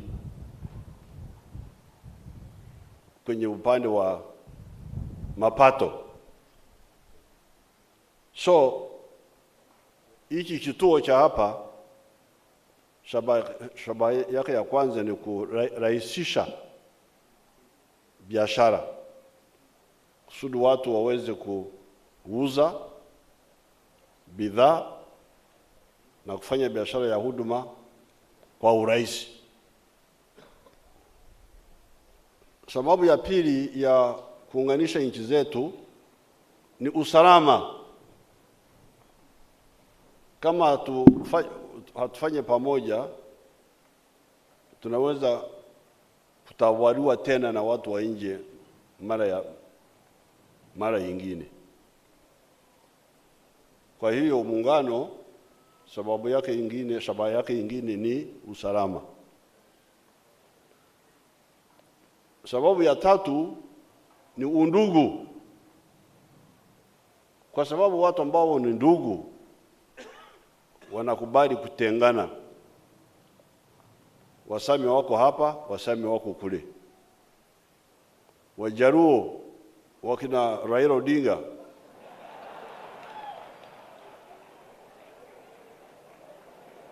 wako Kisumu, wako Tororo, Japadora ambayo yuko hapa nani? Simama juu tuone Japadora, Ruo ya hapa. Wajaruo hapa. Wasami wamefukuza wa Japadora kutoka hapa.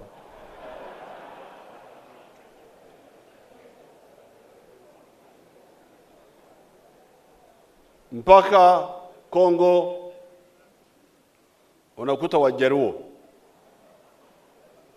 Wateso, Emoria Korea, wanasemaje? Emoria Korea. Unakuta Wateso, mbunge wao alikuwa hapa kutoka Teso North. Alikuwa hapa, huyu Mteso. Yoga, Akilonyo, Yalamanoi.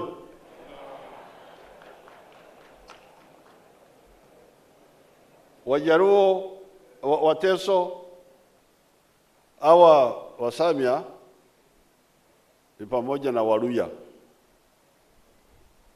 Mulembe, wakina wako. Amos wako. Mulembe mwese. Makuwa. Mwanya la nabi.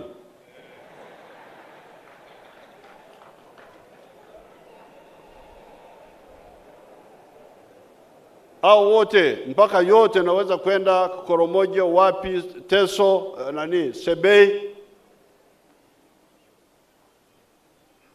Watu ndugu wako huko wako kule. Kwa sababu sio vizuri kwa kufunga ndoa. Watu wa kanisa wanasema Mungu alichounganisha binadamu asikufanyeje? Asitenganishe. So by dividing the people in Africa, we are actually opposing God. And we should be very careful. What God has put together, man should not put asunder.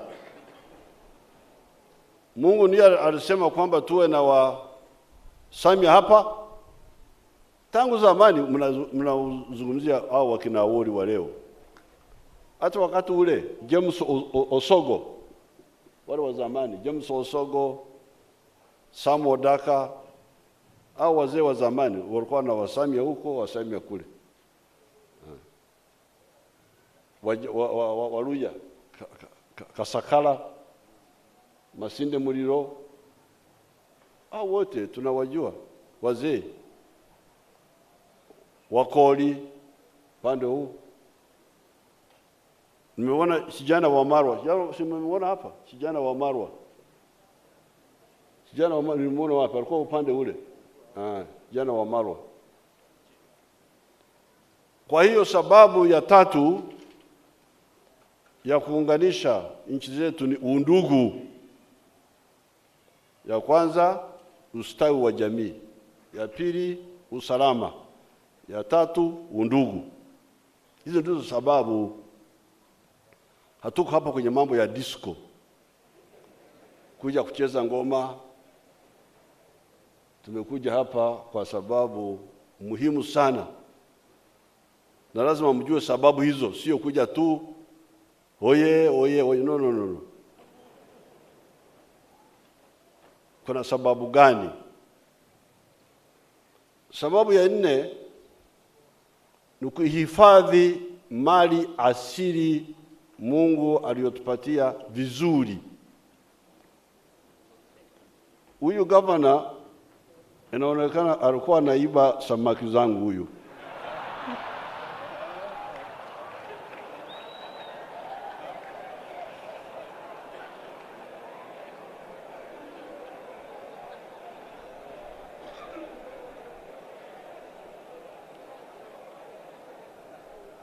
Kuhifadhi mali asili vizuri sio rahisi, kwa sababu mali asili kama ziwa na Rubare Narubare, Lake Victoria.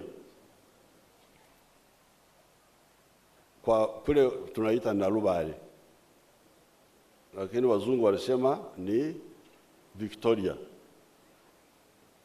Hakuna haja. Sasa hilo ziwa, mimi ni mchungaji wa ng'ombe, wala sila samaki. Ni marufuku mimi kula samaki. Kwa sababu zamani nilikuwa nafikiri samaki ni nyoka. Wale wachungaji wa kule hawale samaki.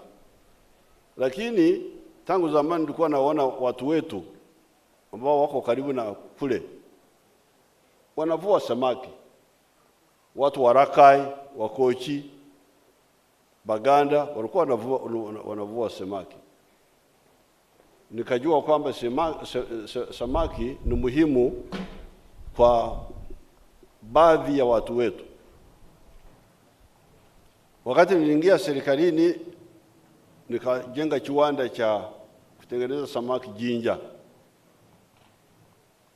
Viwanda hapa wa Uganda tulikuwa tumefikisha viwanda 22 vya samaki. Lakini wavunja sheria wakavamia ziwa. Kwenye desturi ya wachunga ng'ombe, huweze kula ndama. Ndama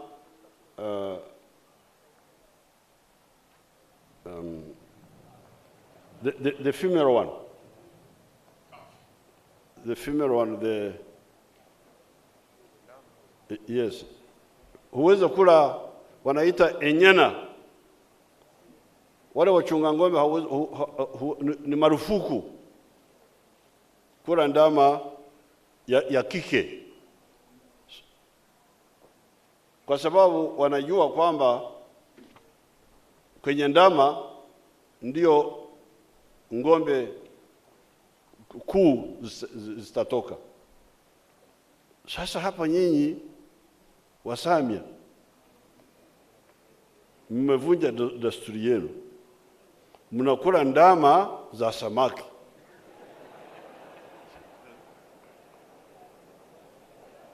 Na huyu gavana ananyamaza.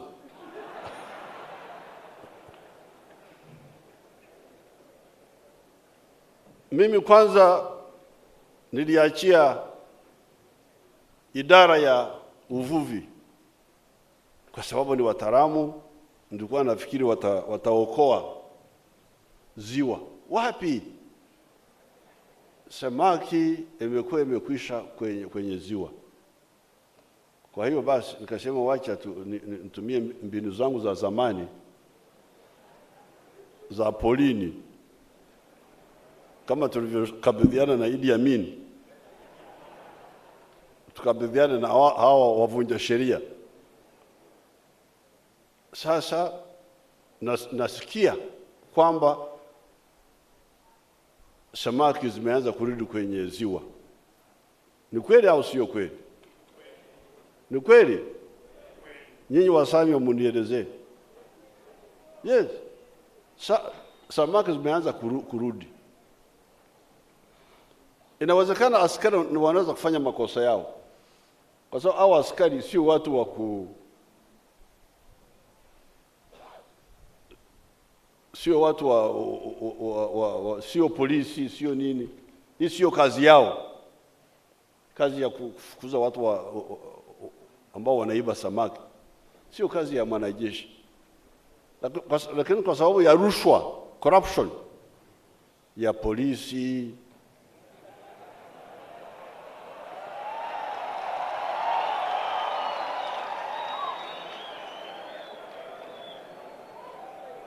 ya idara ya uvuvi, sasa ilibidi tutumie ile njia nyingine. Wanaweza kufanya makosa yao, lakini navyosikia samaki zimeanza kurudi. Lakini nitaongea na Rais Kenyatta na Rais Magufuli tutumie njia za kisasa. Kwa sasa hivi tunatumia njia za kimsituni, kwa sababu hatujapata vizuri njia za kisasa. Kwa hiyo nimeelezea kwamba sababu ya 4 ni kuhifadhi vizuri mali asili. Ziwa kama hilo, Uganda peke yake haiwezi kuhifadhi Lake Victoria kwa sababu iko na sehemu pekee. Lakini tukifanya kwa pamoja, Tanzania, Kenya, tutahifadhi Ziwa Victoria. Mlima wa Elgon, watu wanakwenda huko wanaharibu hali ya the environment ya mazingara.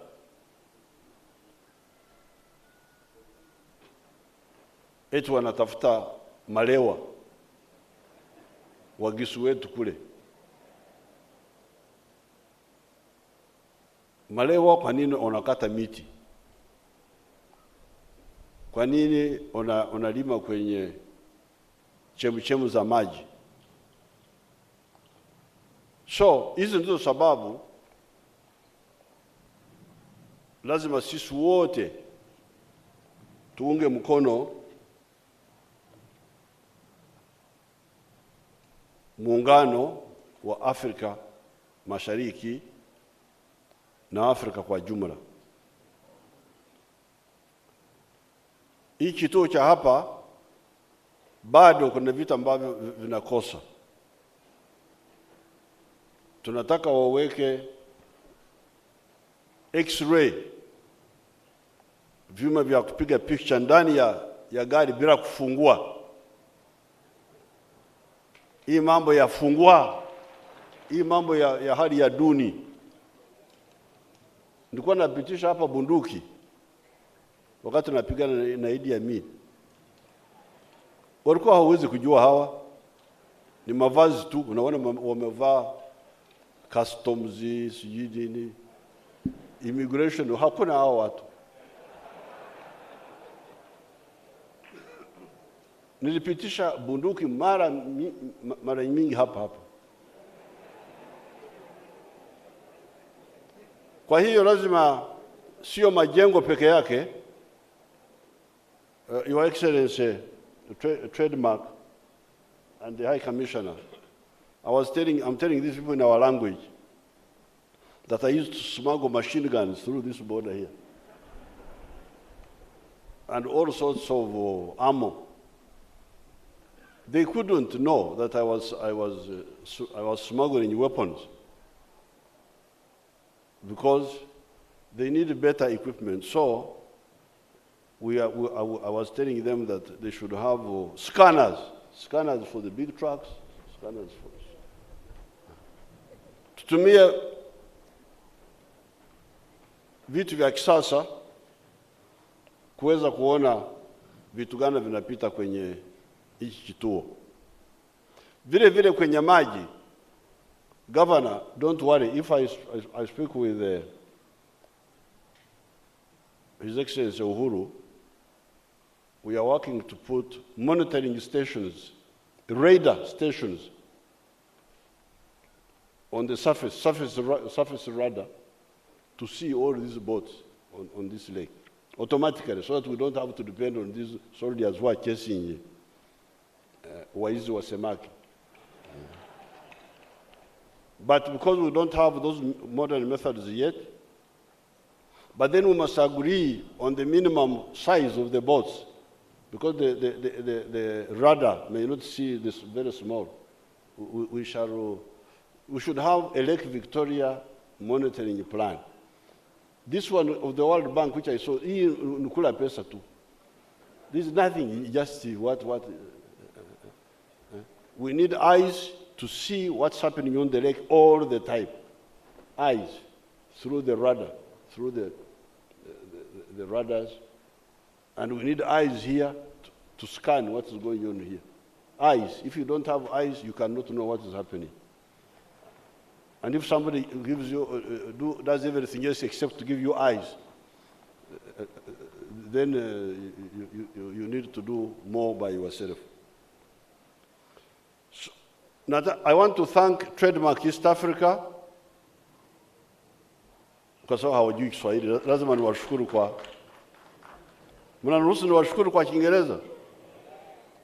I want to thank Trademark East Africa for this work they have done. This is a good nucleus, but we need to add on scanners. We must have eyes on this border. Eyes. We must have scanners. We must have other monitoring equipment to monitor people who are going through the border with things they shouldn't go through with. Hii barabara ya kwenda Kampala imeharibika kidogo kati ya Mukono na Kampala. Nilipita siku kidogo nyuma, niliona iko na corrugation fulani, but we are going to work on it. Vile vile tutatengeneza upya hii railway ya zamani ianze kufanya kazi. Na Rais Uhuru amefurahia hilo wazo kwa sababu na upande wa Kenya hii railway ya zamani inaendelea mpaka Eldoret, mpaka Nakuru. Ile mpya ambayo wanajenga inapitia Naivasha inakwenda sehemu nyingine. Kwa hiyo kutayarisha upya hii railway ya zamani tuitumie kwa bidhaa, itawasaidia kwa sababu kutumia railway kinachukua gharama kidogo kuliko kutumia gari ukiwa umebeba vitu vingi, vitu vizito.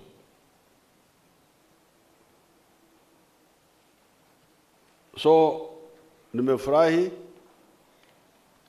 kuja hapa na nafurahi mmekuja wengi kumkaribisha Rais Uhuru Kenyatta.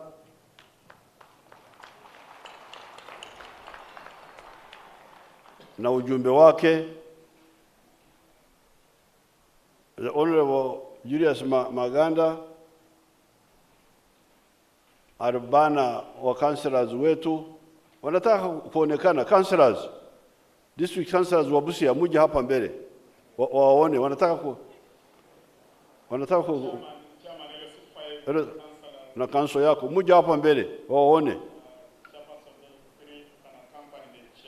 And the LC3 chairpersons. Muje hapa waone.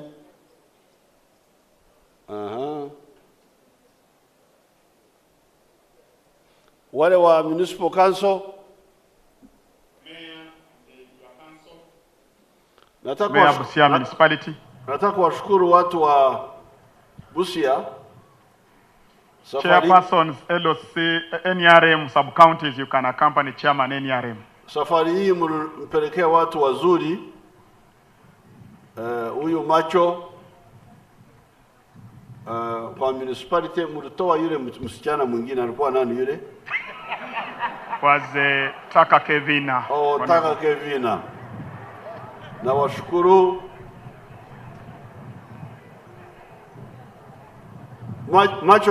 Macho yari alese mwendali na yoruvanya amaso ngaterera. Your Excellency. Yari amaso gari tegara babulunje atuna bwatu.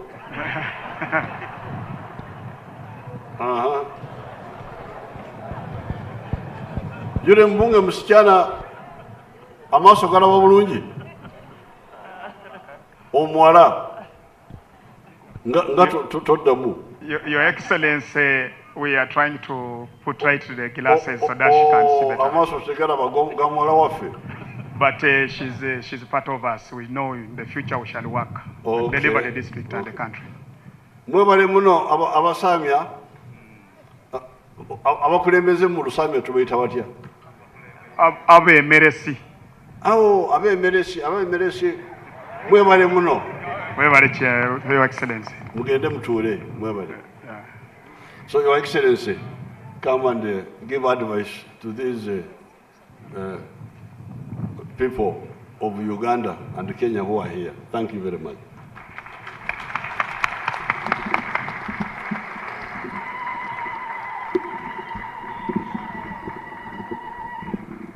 Asante sana. Uganda oye! Kenya oye! Wenzangu wa Busia hamjambo? Hamjambo tena? Asanteni sana. Mheshimiwa Rais wa Jamhuri ya Uganda, Mheshimiwa Yoweri Kaguta Museveni, waziri ambao wamefika hapa siku ya leo, na wenzetu pia kutoka Secretariat ya East African Community wakiongozwa na Secretary General, pamoja na wale ambao wametusaidia kujenga kituo hichi hapa Busia, Trademark wakisaidiwa na serikali ya Uingereza na Canada. Mimi nataka kusema ya kwamba tuko na furaha sana kuwa hapa kwa mwaliko wa mzee wetu Rais wa Uganda kuja kufungua rasmi station hii, one stop border post ambayo itarahisisha biashara na usafirizaji wa bidhaa, wananchi kwa njia ya rahisi kushinda vile tulikuwa hapo awali. I want to take this opportunity to thank Trademark East Africa and all the development partners who they have worked with for the wonderful work that they have done here, and to say that Trademark East Africa has been a practical partner. They have partnered with us in trying to ease trade in our region, all the way from developments in the port of Mombasa, helping us with our customs and the single window also, all to facilitate trade between the peoples of East Africa and to make it easier and less costly for our people to trade with one another. I want to take this opportunity to sincerely thank you and to say that we look forward to continued cooperation with you as we continue to integrate our region and to make our people move forward together. Mimi sina mengi ya kuongeza. Mzee wetu amesema yote. Haja yetu sisi kama viongozi ni kuona wananchi wa Afrika Mashariki wakikuja pamoja. Wakikuja pamoja. Dunia hii yetu hatutaweza kushindana na nchi kubwa kama India na China na zingine tukiwa tumejigawa kama nchi ndogo ndogo. Lazima tuje pamoja na ndio tuweze kushindana na nchi kubwa.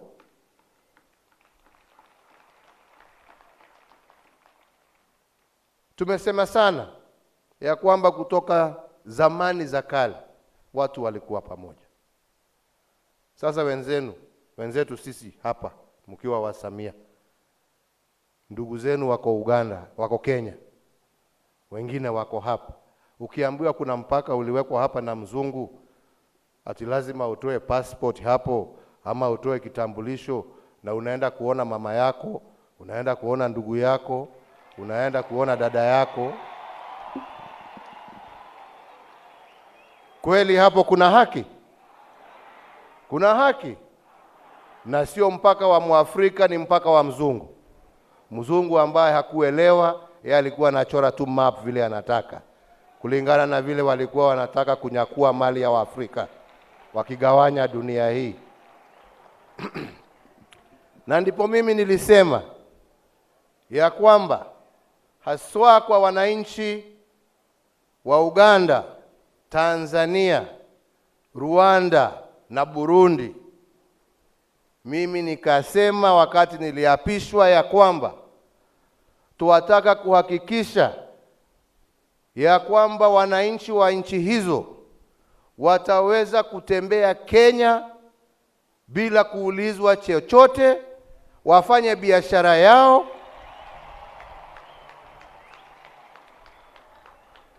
wakitaka kununua shamba wanunue, wakitaka kuoa waoe,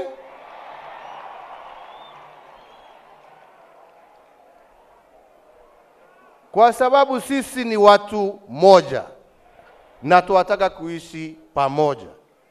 Na leo hii kwa sababu nimesikia ule nataka awe PS immigration kwa hapa Kihalangwe, hiyo kazi msiendelee kujaribu kunidanganya, na nataka mbele ya March kuisha muwe mmeweka mikakati ya kuhakikisha hiyo imefanyika. Tumekubaliana iwe namna hiyo, kwa sababu hii mipaka ambaye tuwaweka haitusaidii kukuza uchumi wetu, na haja yetu ni kukuza uchumi. Wengine saa ingine wanafikiria ya kwamba mipaka yasaidia, lakini vile mzee ametuambia hapa, mipaka haisaidii. Tukitaka kupanua uchumi, mpaka husaidii. Tukitaka usalama, mpaka hausaidii. Ati tumekingiza mwizi kutoka Nairobi, tukifika hapa Busia hatuwezi kuvuka tumshike, anasema sasa ako Uganda, ati tuanza tupige simu watu ya Uganda waje wamchukue. Yataka ukiiba Mombasa tukufuate mpaka Kampala, ukiiba Kampala tukufuate mpaka Mombasa. Ukienda kuletea wananchi shida pahali moja, ujue hakuna usalama pahali mwingine. Kwa hivyo kuleta watu pamoja sio tu kuboresha uchumi, pia ni kuleta amani na usalama kwa wananchi wetu. Kwa hivyo kwa wale wengine ambao wanatetemeka kidogo wakisikia ya kwamba tunataka kuungana, hakuna jambo la kutetemeka. Hakuna jambo la kutetemeka. Mpaka hapa mkiwa wasamia upande yote mbili. Uende upande ya mpaka wetu na Ethiopia, jamii ni moja upande ya Ethiopia, Oromo ndio Borana tunaita upande ya Kenya. Uende upande ya mpaka wetu na Tanzania upande ya Isebania, Wakuria wako Kenya, wako Tanzania. Uende mpaka kule chini ukute wa Masai ni wale wako Kenya ndio wako Tanzania. Sasa jameni, serikali gani itaweza kuwaambia watu wasiende kutembeleana na ni majirani, ni mandugu, ni dada? Let us work together to open up our region. That is the way to bring true prosperity to our people, instead of putting false borders that only ensure poverty is entrenched in our place. We want to compete with the giants. And to compete with the giants, we must be also giants. We must be big. Then we can be considered as worthy competitors. Otherwise, yale ambayo yatatendeka, hatutaweza kupanua hata viwanda vyetu, vijana wetu wakose kazi, wakati vitu vinamiminika kutoka China na India, mnakuja kuuziwa hapa kwa bei ya chini, unafikiria umenunua kitu hapo bei ya chini, lakini kijana yako hana kazi. Is unemployed. Pesa yote ndio hiyo tunapeleka India na China. Na ni kazi ambaye kijana wa hapa Busia angeweza kuunda, awe na kazi yake, aweze kushibisha bibi yake na watoto wake na awasomeshe. Lakini sasa pesa hiyo yote Tuwaisanya hapa, tuwapelekea Wahindi na Wachina. Kuna haki hapo kweli? Lakini hakuna mtu pia atakuja kuweka kiwanda kwa nchi ambaye haoni size ya soko yatoshea kiwanda ile ambaye anataka kuweka. So it is time we move from being consumers to producers. And by doing so, and we can only do so rather if we are united as a region. East Africa is a powerhouse. It belongs to us to bring our people together, and that is the role and duty of us as leaders. Kwa hayo machache, Governor, mimi nitakujaribu kukutetea. Mimi sina shida kwa sababu kama samaki ulikuwa unakula ndogo, sasa kwenda tafuta kubwa. Hiyo tajaribu kukutetea, tuone kama tutasaidiana. Si namna hiyo? Na yale machache ambaye yamebaki, hiyo ya kusema trailer park na mambo mengine, tunajua tukiungana pamoja na wenzetu wa Uganda, tukiungana pamoja na wafadhili na serikali zetu, tutaweza kufanya haya, ndio vijana wetu pia wasipoteze kazi zile walikuwa wanafanya. Kwa hayo machache na mengi, Busia mimi nasema Mungu awabariki, Mungu awalinde, long live East African Community. Mungu awabariki. Asanteni na kwaheri ya kuonana. Asante sana.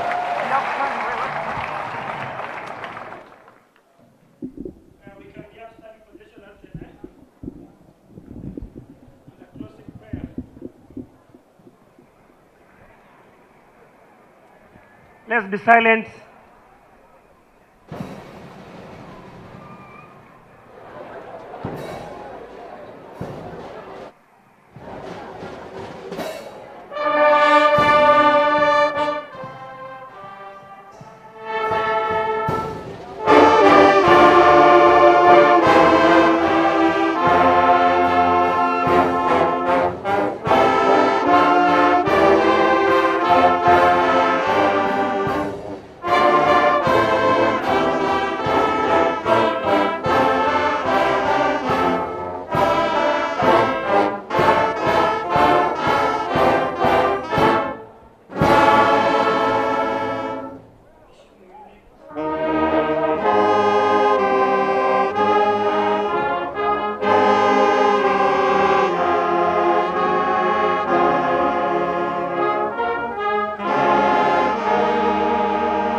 I invite Bishop Mururi to have a closing prayer.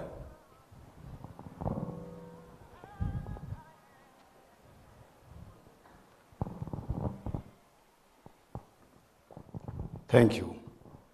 Baba wetu katika jina la Mwokozi wetu Yesu Kristo, twakupa sifa na utukufu kwa ajili ya President Yoweri Museveni. Tunakupa sifa na utukufu kwa ajili ya President Uhuru Kenyatta. Asante Baba kwa ajili ya kazi nzuri ambao umeifanya, kwa ajili ya kituo hiki ambacho kitasaidia wananchi wako. Chukua utukufu Bwana, ni kwa sababu hata kabla ya misingi ya ulimwengu ulijua siku na saa kama hii. Asante Bwana kwa ajili ya kila mmoja uliomleta mahali hapa, na asante Bwana kwa kuwa pamoja nasi tangu tulipoanza mkutano huu. Chukua utukufu kwa ajili ya Uganda, chukua utukufu kwa ajili ya Kenya, na uchukue utukufu kwa ajili ya East Africa. Baba, East Africa ni yako. Tupe ufanisi, tupe ushindi, tupe umoja kwa utukufu wa jina lako. Asante Baba kwa ajili ya occasion hii, na ni katika jina la Yesu Kristo Baba tumeomba. Amen. God bless you so much. Thank you. You are now free to live at your own pleasure or pressure.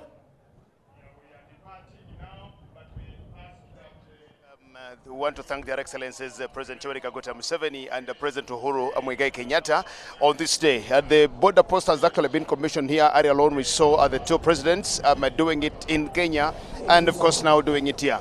It's been a very colorful event today, as we've witnessed and seen this happen, and for every one of us to know that this is the busiest border and the most productive one. With me, Dennis Sigowa.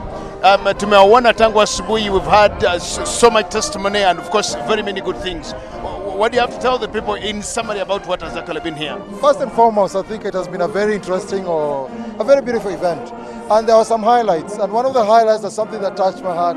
Like for the first time I had Amelia Chambade speaking in Swahili for almost 5 minutes. Tivejinja also followed, so I think the East African integration thing is a reality, and I think language is also a big deal in it. So basically you've heard about what the president have just said. All the leaders that have been on the podium have talked about integrating East Africa, about the borders that were put in place by the white man. And they have said that these borders are not supposed to limit us. Actually, the whole integration initiative is meant to remove these borders. We're supposed to operate in these countries without any whatever restrictions. Remember, Chivejinja gave an example, a very good example. Nawacha nibadilishe kwa lugha ya Kiswahili kidogo. Nakumbuka kwamba Prime Minister Chivejinja kuna kitu ambacho alisema ni kwamba miaka zilizopita kulikuwepo katika region hii ya Busia kulikuwepo na Vice President wa Kenya ambaye anatoka wapi? Awori alikuwa Vice President Kenya. Alafu pia waziri pia alikuwa anatoka wapi? Uganda. Alafu kumbuka ni watoto wa mtu mmoja, wa baba mmoja, na pia ni watoto wa mama mmoja. Ana akasema kwamba vitu kama hivi inaonyesha kwamba mipaka si vizuri, kwamba mtu ambaye tuseme mipaka izuie biashara, kwa sababu sisi kama wa East Africa, wa Kenya na vile vile wa Uganda ni kitu kimoja. Na hivyo basi one stop border post haijatengezwa ili kuleta matatizo, ili hali imetengezwa ili kutulota pamoja katika kibiashara na pia kijamii. Well, thank you so much, Dennis Sigowa.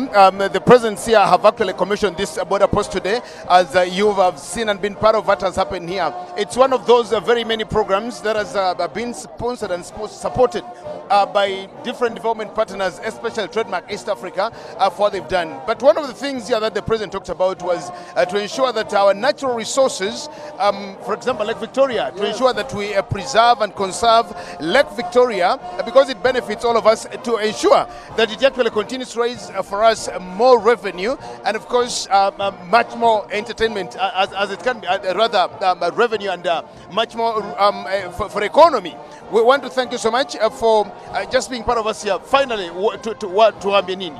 Okay, fine. I'll also pick a line from the president, Yoweri Museveni, where he keeps on referring Lake Victoria to Narubale. And I think it's high time we look at these lakes, Lake Victoria, Lake Albert, Lake George, and we find let's make them ours, because we are talking about removing the white man's boundaries. We still have lakes named after them. I think it's high time. Let me just talk to the spokesperson of the Ministry of Foreign Immigration. Briefly, in summary, just tell the world of Uganda that is watching you and across the region what has been here, what this means, and what he actually has to tell us. What has just been happening here. To start with, I'm called Jacob Siminyu, spokesperson for the Ministry of Internal Affairs. Ministry of Internal Affairs is the one which controls immigration, which is a key stakeholder in One Stop. We've been commissioning One Stop border at Busia, and the two presidents, His Excellency Kaguta Museveni and His Excellency Uhuru Kenyatta, have been here commissioning this One Stop. We have been using it, but it had never officially been commissioned. This One Stop has now improved the time. Just tell the people what One Stop border post means. We need to know why One Stop. One Stop border means that all the officials of the two countries work together.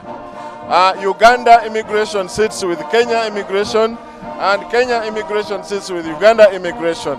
In essence, if you are going to Kenya, you don't stop twice as we used to do. You stop once in Kenya and you are cleared, you are exited by Uganda immigration and accepted by Kenya immigration. And when you are coming to Uganda, you find the immigration of Kenya in Uganda.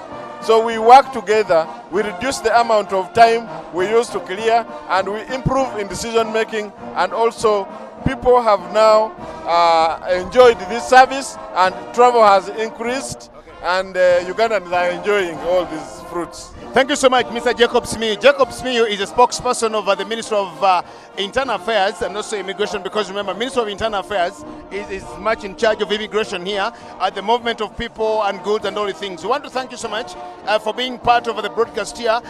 For me and on my behalf, Jagenda Semakula Ziksoka, with my brother Dennis Sigoa, who've been on commentary, and the entire team that we've actually worked with here to ensure that this comes alive to you. Our engineering department and the production department, we now want to send you back to our broadcast house in Kampala on Nile Avenue to continue with our regular programming. Thank you so much.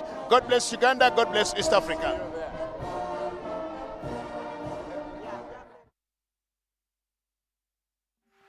you.